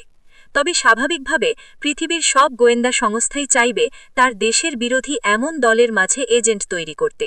অবশ্য এর অর্থ এটা নয় যে সে দেশের প্রতি দুর্বল এমন দলের মাঝে তারা কাজ করবে না। প্রশ্ন: আমরা জানি ডিজিএফআই ও এনএসআই মূলত কাউন্টার ইন্টেলিজেন্স তৎপরতা চালিয়ে থাকে। এক্ষেত্রে বৈদেশিক বা স্ট্র্যাটেজিক গুপ্তচর বৃত্তি চালানোয় বাধা কোথায়? মেজে মহব্বত জান। বাংলায় একটি কথা আছে, কর্তার ইচ্ছায় কর্ম। ডিজিএফআই বা এনএসআই মূলত কাউন্টার ইন্টেলিজেন্স তৎপরতা চালিয়ে থাকে। এটি সাধারণভাবে স্বীকৃত, তবে মাঝে মাঝে এদের রাজনৈতিকভাবে ব্যবহারের অভিযোগও রয়েছে। যারা রাষ্ট্র পরিচালনায় থাকেন তারাই সিদ্ধান্ত নেন গোয়েন্দা সংস্থা কোন কাজটি করবে। বাংলাদেশের মতো একটি দেশের বৈদেশিক নীতি, আর্থিক সঙ্গতি ও সরকারের প্রকৃতির ওপর নির্ভর করে তার ইন্টেলিজেন্সের কৌশল। তাত্ত্বিকভাবে এর সিদ্ধান্ত নেওয়া যাবে না, বরং দেশের সীমিত সম্পদ ও সবচেয়ে বেশি করণীয় দিকগুলোর মাঝে সমন্বয় করে নীতি নির্ধারণ করতে হবে। প্রশ্ন: অন্যান্য বিসিএস ক্যাডারের মতো পৃথক ইন্টেলিজেন্স ক্যাডার থাকার কি প্রয়োজন আছে? মেজর জেনারেল মোহাম্মদ জান। বিদেশি অনেক উন্নত দেশ ছাড়াও প্রতিবেশী ভারত ও পাকিস্তানে পৃথক ইন্টেলিজেন্স ক্যাডার রয়েছে। ভালো মেধা আকৃষ্ট করার জন্য যেমন সিভিল সার্ভিসের বিভিন্ন ক্যাডার রয়েছে, তেমনি দেশের গুরুত্বপূর্ণ একটি দায়িত্বে নিয়োজিত পেশার জন্য একটি ইন্টেলিজেন্স ক্যাডার সার্ভিসের প্রয়োজন অবশ্যই রয়েছে। আমি প্রাণপণ চেষ্টা করেও বিভিন্ন বাধার কারণে এ ব্যাপারে সফলকাম হইনি ও অনেক প্রতিভাবান অফিসারকে গোয়েন্দা সংস্থার চাকরি ছেড়ে অন্য পেশায় চলে যেতে দেখেছি। আশা করি দেশ পরিচালনাকারী রাজনীতিবিদগণ এ দিকটায় নজর দিবেন। আগামী নির্বাচনে বর্তমান সরকারের জয়লাভ অনিশ্চিত হওয়ায় সকল দলেই প্রভাব বিস্তারের চেষ্টা করছে মেজর জেনারেল অবসর ZA খান PSC, সাবেক পরিচালক IB, DGFI। ৮০ দশকের মাঝামাঝি সময়ে ডিজিএফআই এর পরিচালক IB হিসেবে দায়িত্ব পালনকারী মেজর জেনারেল অবসর ZA খান PSC বলেছেন, বাংলাদেশের প্রায় সকল সেক্টরে থাবা বিস্তার করলেও বুদ্ধিজীবী ও সংস্কৃতি সেবীদের মাঝে সবচেয়ে বেশি মাত্রায় অনুপ্রবেশে সক্ষম হয়েছে। তাই ভারত যা বলতে চায় বাংলাদেশের কতিপয় বুদ্ধিজীবী জনমত গঠনে ঠিক তাই বলেন অকপটে। অবশ্য মেজে ZA খানের মতে সম্প্রতি সশস্ত্র বাহিনীতেও অনুপ্রবেশের চেষ্টা করছে বিরাট পরিকল্পনা নিয়ে। এক্ষেত্রে যদিও প্রতিরক্ষা বাহিনীর কর্মকর্তা সৈনিকগণ তার দৃষ্টিতে দেশপ্রেমিক ও জাতীয়তাবাদী, তবুও তিনি আশঙ্কা প্রকাশ করেছেন যে ক্রমাগত চেষ্টা চালিয়ে যাচ্ছে যাতে যে কোনোভাবে অন্তত একটা ডেন্ট গড়ে তুলতে পারে। তদানীন্তন পাকিস্তান সেনাবাহিনীতে বালুচ রেজিমেন্টে কমিশনপ্রাপ্ত মেজে ZA খান তার চাকরি জীবনে বরাবরই একজন মেধাবী অফিসার হিসেবে বিভিন্ন সেনা প্রশিক্ষণ স্থাপনায় ইনস্ট্রাক্টরের দায়িত্ব পালন করেছেন। এক্ষেত্রে ক্যাপ্টেন হিসেবে যেমন কুয়েটাস্থ পাকিস্তান স্কুল অফ ইনফ্যান্ট্রিতে ট্যাকটিক্সের প্রশিক্ষক ছিলেন, তেমনি বাংলাদেশ সেনাবাহিনীর ইনফ্যান্ট্রি স্কুলেও নিয়োজিত ছিলেন ইনস্ট্রাক্টর হিসেবে। এছাড়া সেনাবাহিনীর সর্বোচ্চ শিক্ষা প্রতিষ্ঠান কমান্ড অ্যান্ড স্টাফ কলেজের DS অর্থাৎ ডিরেক্টিং স্টাফ হিসেবেও দায়িত্ব পালন করেছেন, উচ্চ পেশাগত দক্ষতা প্রদর্শনের স্বীকৃতিস্বরূপ। এসবের পাশাপাশি তিনি বাংলাদেশ মিলিটারি একাডেমির chief instructor, east Bengal regimental সেন্টারের কমান্ড্যান্ট ও একটি পদাতিক ব্রিগেডের কমান্ডারের পদেও নিযুক্তি লাভ করেন। বর্তমান সরকারের শাসনামলে অকালে অবসর গ্রহণ করলেও ৮০ দশকের মাঝামাঝি সময়ে মেজে ZA খান ডিজিএফআইএ পরিচালক IBর দায়িত্ব পালনকালে এদেশে পরিচালিত তৎপরতা সম্পর্কে প্রত্যক্ষ অভিজ্ঞতা অর্জনে সক্ষম হন। বিশেষ করে বঙ্গভূমি আন্দোলনের গতিপ্রকৃতি নিয়ে তার রয়েছে ব্যক্তিগত অভিজ্ঞতা। এসবের আলোকেই তিনি বাংলাদেশ বিরোধী তৎপরতা সম্পর্কে দৈনিক ইনকিলাবকে একটি বিস্তৃত সাক্ষাৎকার প্রদান করেছেন। প্রশ্ন: ডিজিএফআইতে পরিচালক IB হিসেবে দায়িত্ব পালন করার প্রেক্ষিতে বাংলাদেশের এর লক্ষ্য উদ্দেশ্য কী বলে আপনি মনে করেন? মেজর জেনারেল ZA খান: ১৯৭১ সালে স্বাধীন হওয়ার পরমুহূর্ত থেকেই বাংলাদেশের জনগণ একটি স্বাধীন দেশের নাগরিক হিসেবে বিদেশি প্রভাব বলয়ের বাইরে স্বকীয় নীতি অনুসরণে উদ্গ্রীব হয়ে ওঠে। এদিকে যখন বাংলাদেশ স্বাধীন হয় তখন এর পিছনে বিরাট ভূমিকা পালন করেছিল, তাতে সন্দেহের অবকাশ নেই। তবে সেক্ষেত্রে তাদের উদ্দেশ্য ছিল মূলত যে কোনোভাবে তদানীন্তন পাকিস্তানকে ভেঙে দুটি দেশ করা, যাতে পাকিস্তানের যে শক্তি তা খর্ব করা যায়। ধারণা করেছিল যদি পূর্ব পাকিস্তানকে বাংলাদেশে পরিণত করায় তারা সফল হয়, তাহলে এর ওপর অর্থনৈতিক ও রাজনৈতিক চাপ সৃষ্টি করে একসময় অঙ্গরাজ্যে পরিণত করতে পারবে। আর অঙ্গরাজ্যে পরিণত না করতে পারলেও অন্তত ভারত নির্ভর করতে সক্ষম হবে। কিন্তু যখন দেখল স্বাধীনচেতা বাংলাদেশিরা রয়ের আশা কিছুতেই পূরণ হতে দেবে না বলে পণ করেছে, তখন তাদের লক্ষ্য ও উদ্দেশ্য পরিবর্তন করে নতুনভাবে সাজাল। এক্ষেত্রে বর্তমান প্রেক্ষাপটে বাংলাদেশের এর মূল লক্ষ্য হচ্ছে কী করে বাংলাদেশকে ভারতের প্রভাববলয়ে রাখা যায় এবং কিভাবে বাংলাদেশকে চাপ দিয়ে ভারতের অর্থনীতিকে সাপোর্ট দেয়া যায়। এই লক্ষ্যে তারা বাংলাদেশের সামাজিক অর্থনৈতিক জীবনে প্রভাব ফেলার জন্য নানাবিধ পদক্ষেপ গ্রহণ করেছে। এক্ষেত্রে যদি শিক্ষিত সমাজে পেনিট্রেট করতে হয়, তাহলে সবচেয়ে সহজ রাস্তা হচ্ছে আমাদের সংবাদ মাধ্যমে প্রভাব বিস্তার করা, এবং এ লক্ষ্যে এর সাফল্য উল্লেখযোগ্য। আরেকটা ব্যাপার আমি উল্লেখ করতে চাই, কৌশলগতভাবে ভারত চাইবে আমাদের দেশকে তাদের পণ্যের বাজারে পরিণত করতে। আমাদের দেশের মাধ্যমে এক প্রান্ত অর্থাৎ মূল ভারত থেকে উত্তর পূর্বাঞ্চলের 7টি রাজ্যে মালামাল, সামরিক সরঞ্জাম এবং প্রয়োজনে সামরিক বাহিনীকে NEFA-তে নিয়ে যেতে। এতে ওখানে যে ইনসার্জেন্সি চলছে তা দমন সহজ হবে বলে তারা মনে করে। এছাড়া ভারতের আরেকটা স্ট্র্যাটেজিক লক্ষ্য হচ্ছে বাংলাদেশের সমুদ্র বন্দরগুলো ব্যবহার করা, এবং যেহেতু এই অঞ্চলে ভারতের কলকাতা বন্দর আগের মতো কার্যকরভাবে কাজ করতে বা লোড নিতে পারছে না, তাই তারা ভাবছে চট্টগ্রাম ও চালনা নৌবন্দরের ব্যবহার যদি নিশ্চিত করা যায়, তাহলে তাদের কাজও যেমন সহজ হবে, তেমনি স্থলবেষ্টিত উত্তর পূর্ব ভারতেও তারা সহজে পণ্য বা সমর উপকরণ পাঠাতে পারবে। প্রশ্ন: তাহলে কি আপনি বলতে চাচ্ছেন ভারতীয় নীতি নির্ধারকগণ ধীরে ধীরে অখণ্ড ভারত প্রতিষ্ঠায় এগিয়ে যাচ্ছে? মেজে ZA খান: অনেকটা তাই। ১৯৭১ সালে বাংলাদেশ স্বাধীন হওয়ার পূর্বেও ৪৭ সালে যখন ভারত ভাগ হয়ে গেল, তখন ভারতীয় নীতি নির্ধারকগণ তা মেনে নিতে পারেনি। বরাবরই তাদের লক্ষ্য হল অখণ্ড ভারত প্রতিষ্ঠা করা। এই মর্মে প্রথম থেকেই তারা অনেক উদ্যোগ নিয়েছে। যখন দেখল স্বাভাবিক পথে পারছে না, তখন তারা ঠিক করল যদি পাকিস্তানকে দুটো ছোট ভাগে ভাগ করা যায়, তাহলে পাকিস্তান দুর্বল হয়ে যাবে, যাদের প্রয়োজনে যে কোনো খাতে পরাভূত করা সহজ হবে। এছাড়া ছোট রাষ্ট্র হলে প্রভাব বলয় নিয়ে আসা যাবে যে কোনো মুহূর্তে। এতে ভারতের বহু কাঙ্ক্ষিত স্বপ্ন বাস্তবায়ন বা অখণ্ড ভারত প্রতিষ্ঠার স্ট্র্যাটেজি বাস্তবায়নের পথও হবে সুগম। এর মাধ্যমে সে পথেই এগিয়ে যাচ্ছে ভারত।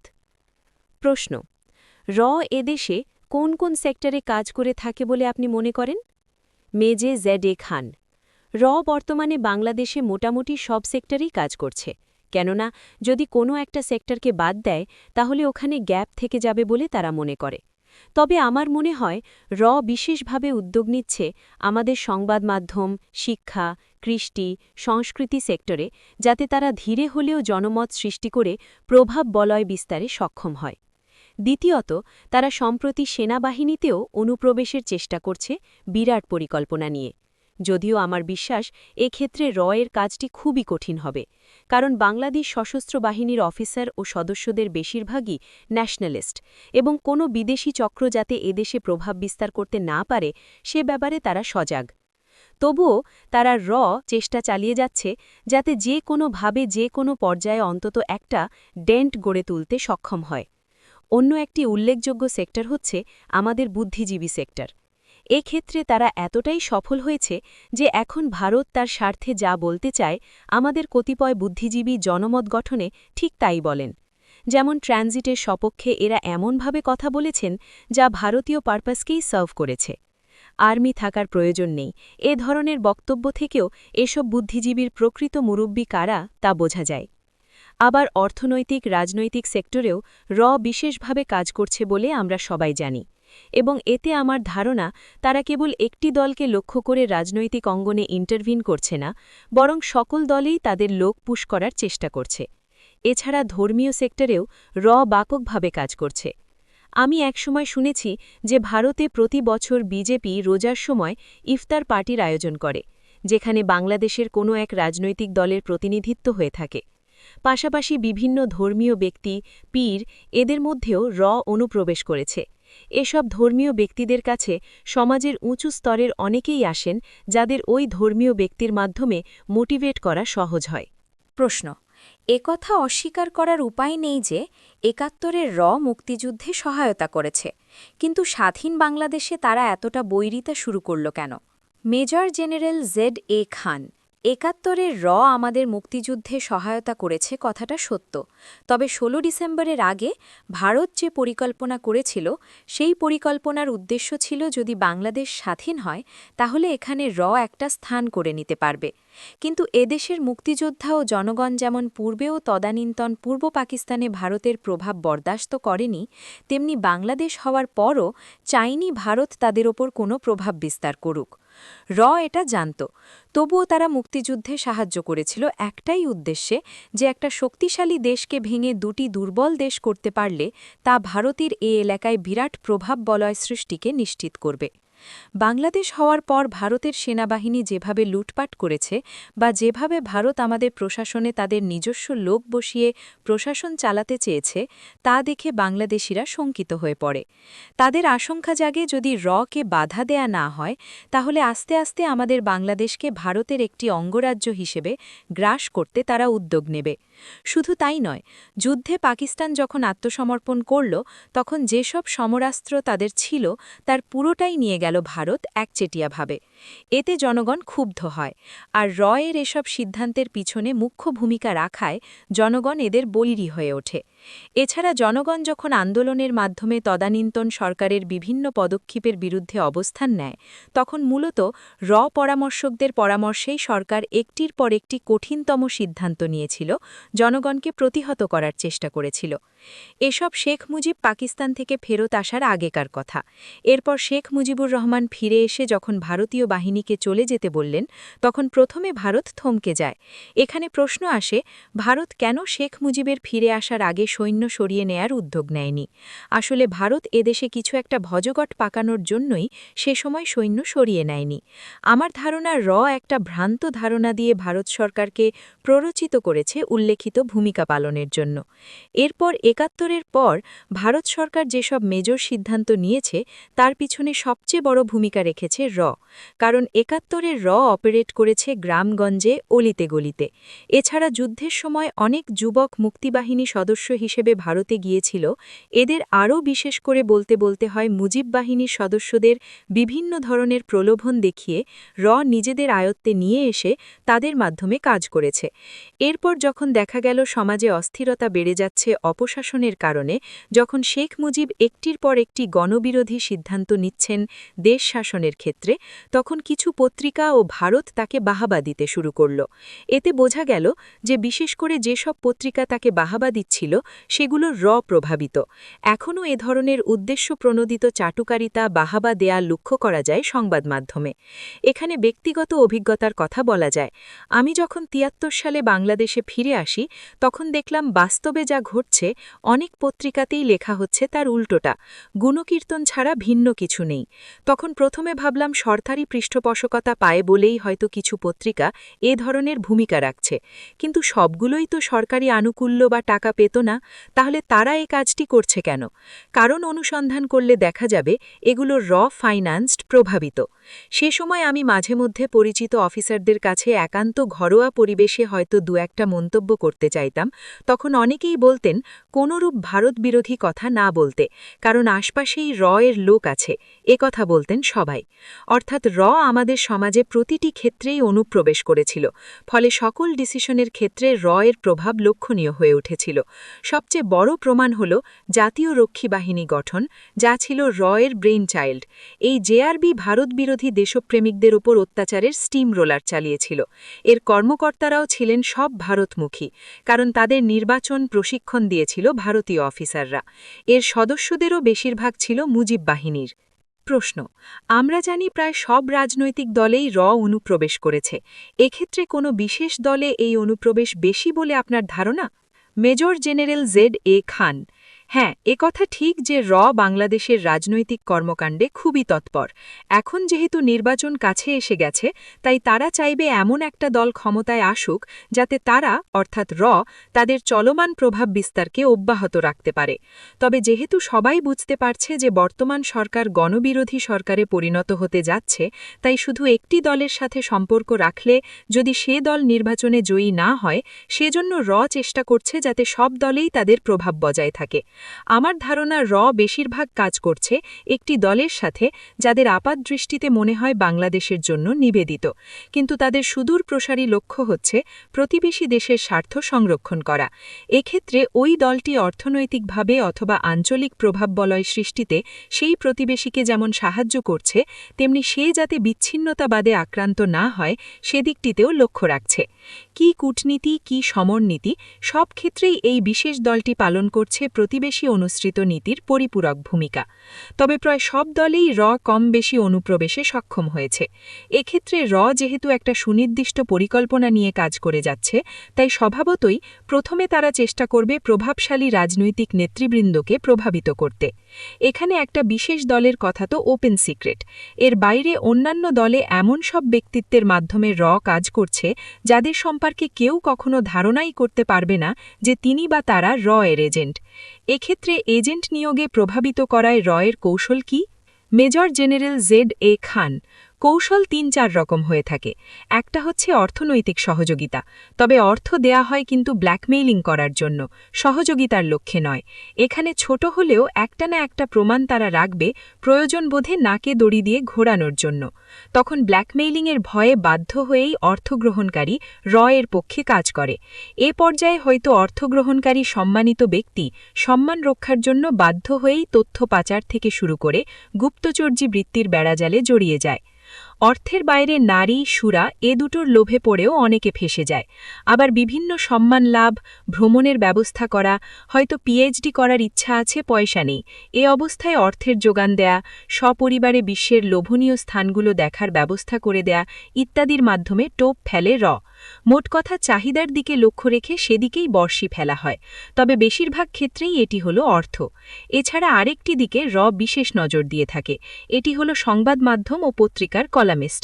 কারণ জনমত গঠন বা প্রভাবিত করায় কলামিস্ট ও জার্নালিস্টদের ব্যাপক ভূমিকা রয়েছে, তাই এই সেক্টরে বিশেষভাবে তৎপর। একথা সবাই জানে যে একজন প্রখ্যাত ব্যক্তিত্ব বা কলামিস্টের কথা সহজ সরল জনগণ অকপটে বিশ্বাস করে, তাই এদেরই একটি অংশের মাধ্যমে তাদের অর্থাৎ এর কথাটাই প্রচার করে প্রয়োজন মতো। প্রশ্ন: প্রেসিডেন্ট জিয়া হত্যা, শান্তিবাহিনী ও স্বাধীন বঙ্গভূমি আন্দোলনের পিছনে এর হাত রয়েছে, এটি কতটুকু বিশ্বাসযোগ্য? মেজর জেনারেল ZA খান। এখানে প্রথমে আমি বঙ্গভূমির কথায় আসি। আমি যখন DGFI-তে ছিলাম তখন এই ইস্যু নিয়ে তোলপাড় সৃষ্টি হয়। সে সময় আমি নিজে বাগেরহাট, সাতক্ষীরা গিয়েছিলাম পুরো বিষয়টি নিয়ে তদন্ত করতে। যেহেতু ব্যক্তিগতভাবে তদন্ত চালানোর সময় বিভিন্ন ঘরে গিয়েছি, বিভিন্ন জনের সাথে কথা বলেছি, তাতে আমার বদ্ধমূল ধারণা হয়েছে যে বঙ্গভূমি সম্পূর্ণরূপে এর একটি প্রকল্প এবং দক্ষিণ পশ্চিমাঞ্চলের ওসব এলাকায় এর এজেন্ট বা অপারেটিভ রয়েছে। একদিন তো আমরা এক অপারেটিভকে ধরেই ফেলতে পারতাম, কিন্তু কোনো এক কারণে অল্পের জন্য তাকে ধরা যায়নি। এখানে স্পষ্টতই বলা যায় যে বঙ্গভূমি তৎপরতার সাথে স্থানীয় প্রশাসনেরও অনেকে জড়িত ছিলেন, এখনও থাকতে পারেন। বঙ্গভূমি সম্পর্কে আমার কোনো রকম সন্দেহ নেই যে এর সাথে জড়িত। এরপর আসা যাক শান্তিবাহিনী প্রসঙ্গে। আমি পার্বত্য চট্টগ্রামে দীর্ঘদিন কাজ করেছি। আমার ও আমার অন্যান্য সহকর্মীর নিশ্চিত ধারণা ছিল যে শান্তিবাহিনী সমস্যা তৈরির পিছনে এর হাত রয়েছে। দেখা যেত নিউ ইয়র্কে জাতিসংঘ দপ্তরে যখন সভা হতো বা পৃথিবীর অন্যান্য স্থানে যখন মানবাধিকার সংক্রান্ত সেমিনার বা আলোচনা সভা হতো, সেখানে শান্তিবাহিনীর সদস্যরা প্রচার পুস্তিকা, লিফলেট নিয়ে হাজির হতো, যার প্রায় সবগুলোই ছাপা হতো ভারতে। প্রশ্ন হচ্ছে, ওই সম্মেলনে উপস্থিত হওয়া ও প্রচারণা চালানোর অর্থ তারা কোত্থেকে পেত? এছাড়া তারা বাংলাদেশি পরিচয় যেত না, যেত অন্য পরিচয়। এই পরিচিতি কারা দিত? এ প্রশ্নের উত্তর খুঁজলেই পাওয়া যাবে এর নাম। একইভাবে একসময় ময়মনসিংহ অঞ্চলে গারোল্যান্ড প্রতিষ্ঠার আন্দোলনও মাথাচাড়া দিয়ে উঠেছিল, কিন্তু DGFI ও অন্যান্য সহযোগী সংস্থার তড়িৎ ভূমিকার জন্য সেটি বিস্তৃত হতে পারেনি। তারপর কাদেরিয়া বাহিনীর প্রসঙ্গও তোলা যায়।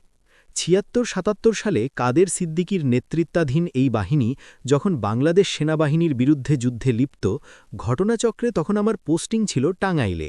আমি অনেক অপারেশন করেছি কাদেরিয়া বাহিনীর বিরুদ্ধে। তখন ওদের কারা সহযোগিতা করেছে, প্রশিক্ষণ, অস্ত্র দিয়েছে, তা তো সবারই জানা। এদিকে জিয়া হত্যায় তো অনেকেই বলেন যে এতে জড়িত ছিল। ভিন্ন দৃষ্টিকোণ থেকেও আমরা যদি চিন্তা করি যে জিয়া হত্যার বেনিফিশিয়ারি কারা হয়েছে, তাহলেই বুঝতে পারব এর পিছনে কারা আছে। এটা আমার ধারণা, জেনারেল জিয়া যদি কন্টিনিউ করতে পারতেন তাহলে আজ বাংলাদেশের চেহারা অন্যরকম হতে পারত। ভারতের পাশে একটা শক্তিশালী দেশ হিসেবে বাংলাদেশের অবস্থান হতে পারত। কিন্তু ভারতের লক্ষ্য ছিল তারা কিছুতেই বাংলাদেশকে শক্তিশালী হতে দেবে না। ওই দৃষ্টিকোণ থেকে চিন্তা করলে বুঝতে অসুবিধে হবে না যে এর পিছনে এর হাত থাকার সম্ভাবনা আছে। এ প্রশ্নের উত্তরে শেষে একটা কথা বলবো যে একসময় জিয়া, এরশাদ ও বেগম জিয়ার শাসনামলে বঙ্গভূমি শান্তিবাহিনী তৎপরতা জোরদার হয়ে উঠেছিল। তারপর আওয়ামী লীগ সরকার ক্ষমতায় আসার পর কিন্তু সব চুপচাপ। কেন এমন হলো? আসলে ভারত বর্তমান সরকারকে হয়তো ডিস্টার্ব করতে চায় না, কারণ তাদের অর্থাৎ ভারতের স্বার্থে এ সরকার বহু কিছুই করছে। তবে আমার দৃঢ় বিশ্বাস এই সরকার যদি ক্ষমতাহারা হয় তাহলে ওই সব ইস্যু আবার মাথাচাড়া দিয়ে উঠবে বাংলাদেশের উপর চাপ সৃষ্টির জন্য। বিশেষ করে শান্তিবাহিনী সমস্যার পুনর্জাগরণের সমূহ সম্ভাবনা আছে। কেননা শোনা যায় পিসিজেসি এর প্রীতি গ্রুপকে ভারত এখনও আশ্রয় প্রশ্রয় দিয়ে আসছে, থাকতে দিচ্ছে ভারত ভূমিতে। প্রশ্ন: ডিজিএফআই ও এনএসআই মূলত কাউন্টার ইন্টেলিজেন্স তৎপরতা চালিয়ে থাকে। এক্ষেত্রে কৌশলগত বা বৈদেশিক গুপ্তচর বৃত্তি পরিচালনায় বাধা কোথায়? মেজর জেনারেল ZA খান: আসলে বাধা নেই, এর বেশি কিছু বলা ঠিক হবে না, তবে আমাদের অর্থনৈতিক সীমাবদ্ধতাও ভেবে দেখতে হবে। অবশ্য এই দক্ষিণ এশিয়ায় তথ্য পাওয়া খুব একটা কঠিন নয়, বিভিন্ন গ্রুপের মাধ্যমে তথ্য পাওয়া যায়। প্রশ্ন: না, সেটা বলছি না, বলতে চাচ্ছি আমাদের ইন্টেলিজেন্স সংস্থাগুলো বিরোধী দলের খোঁজখবর রাখতেই বেশি ব্যস্ত থাকে, অথচ সংস্কৃতি, শিল্প, প্রচারণা ইত্যাদি খাতে যে অনেক কিছু করা যায় বা করছে ভারত, সেদিকে কোনো লক্ষ্যই নেই। এ সম্পর্কে আপনি কি মনে করছেন? মেজর জেনারেল ZA খান: আসলে আমরা তো কোনো অ্যাগ্রেসিভ নেচারের ইন্টেলিজেন্স তৎপরতা চালাচ্ছি না, আমাদের পররাষ্ট্র নীতিও তার অনুমোদন দেয় না। কিন্তু CIA বা এর ক্ষেত্রে অবস্থাটা ভিন্ন। তবে দেশের মধ্যে আমরা কোনো বিদেশি যে কোনো কৌশলগত গুপ্তচর বৃত্তির বিরুদ্ধে স্ট্র্যাটেজিক কাউন্টার ইন্টেলিজেন্স তৎপরতা অবশ্যই চালাতে পারি। অবশ্য এখানে একটা কথা বলে নেওয়া ভালো যে ভারত যেভাবে অরুচিকর প্রোগ্রাম দেখিয়ে স্যাটেলাইট চ্যানেল জনপ্রিয় করতে পারে, আমাদের স্বতন্ত্র সংস্কৃতির জন্য সেরকম ব্যবস্থা নেওয়া কিন্তু সম্ভব নয়। তাই আমাদের কালচারকে অপরের ওপর চাপিয়ে দেওয়া, যাকে অ্যাকালচারেশন বলে, সেটা আমাদের জন্য সহজসাধ্য নয়। প্রশ্ন: অন্যান্য দেশে ইন্টেলিজেন্স ক্যাডার থাকে অন্যান্য পাবলিক সার্ভিস ক্যাডারের মতো, যা বাংলাদেশে নেই। আপনার কি ধারণা স্বতন্ত্র ইন্টেলিজেন্স ক্যাডার থাকা প্রয়োজন? মেজর জেনারেল ZA খান: এ ব্যবস্থার সুবিধা অসুবিধা দুটোই আছে। সুবিধা হল এতে কন্টিনিউয়েশন বা ধারাবাহিকতা থাকে। চাকরি জীবনের শুরু থেকে একটি সুনির্দিষ্ট পেশায় থাকলে ওই ব্যাপারে যেমন অভিজ্ঞতা বাড়ে, তেমনি একাগ্রচিত্তে কাজও করা যায়। কিন্তু এখন যেভাবে ডিজিএফআই, এনএসআই এর বিভিন্ন পোস্টে সশস্ত্র বাহিনী বা পুলিশ থেকে ডেপুটেশনে নিয়োগ দেয়া হয়, তাতে কেউই মূল প্রফেশনকে উপেক্ষা করে ইন্টেলিজেন্সে পুরোপুরি মনোনিবেশ করতে পারেন না। যেমন একজন আর্মি অফিসার ডিজিএফআইতে বদলি হয়ে এসে চিন্তা করে তাকে আবার আর্মিতে ফেরত যেতে হবে, তাই সে ঝামেলায় জড়াতে চায় না। মোটামুটিভাবে ৩-৪ বছর নিরুপদ্রবে কাটাতে চায়। আরও ভাবে বেশি অ্যাক্টিভ হলে যদি শীর্ষ মহলের কারো বিরাগভাজন হতে হয়, তাহলে আর্মির ক্যারিয়ার শেষ। এজন্য প্রফেশনালি অনেক সমস্যার সৃষ্টি হয়ে থাকে। আবার যদি ক্যাডার সার্ভিস তৈরি করা হয়, তাহলেও অসুবিধা হতে পারে। দীর্ঘদিন এক জায়গায় কাজ করায় একবার যদি বৈরী গুপ্তচর সংস্থা তাকে হাত করতে পারে, তাহলে সর্বনাশ। তবে সার্বিকভাবে বলবো, স্কিলড ইন্টেলিজেন্স সংস্থা গড়ে তুলতে হলে স্বতন্ত্র ক্যাডার থাকা ভালো। এছাড়া আমাদের দেশে ইন্টেলিজেন্স সংস্থাগুলোর মাঝে সমন্বয় সাধনের জন্য একটা জয়েন্ট ইন্টেলিজেন্স সেল বা সেন্ট্রাল কোঅর্ডিনেশন সেল তৈরি করা উচিত। অবশ্য একবার এরকম করাও হয়েছিল, কিন্তু কী কারণে জানি না, সেটা বেশিদিন চলেনি।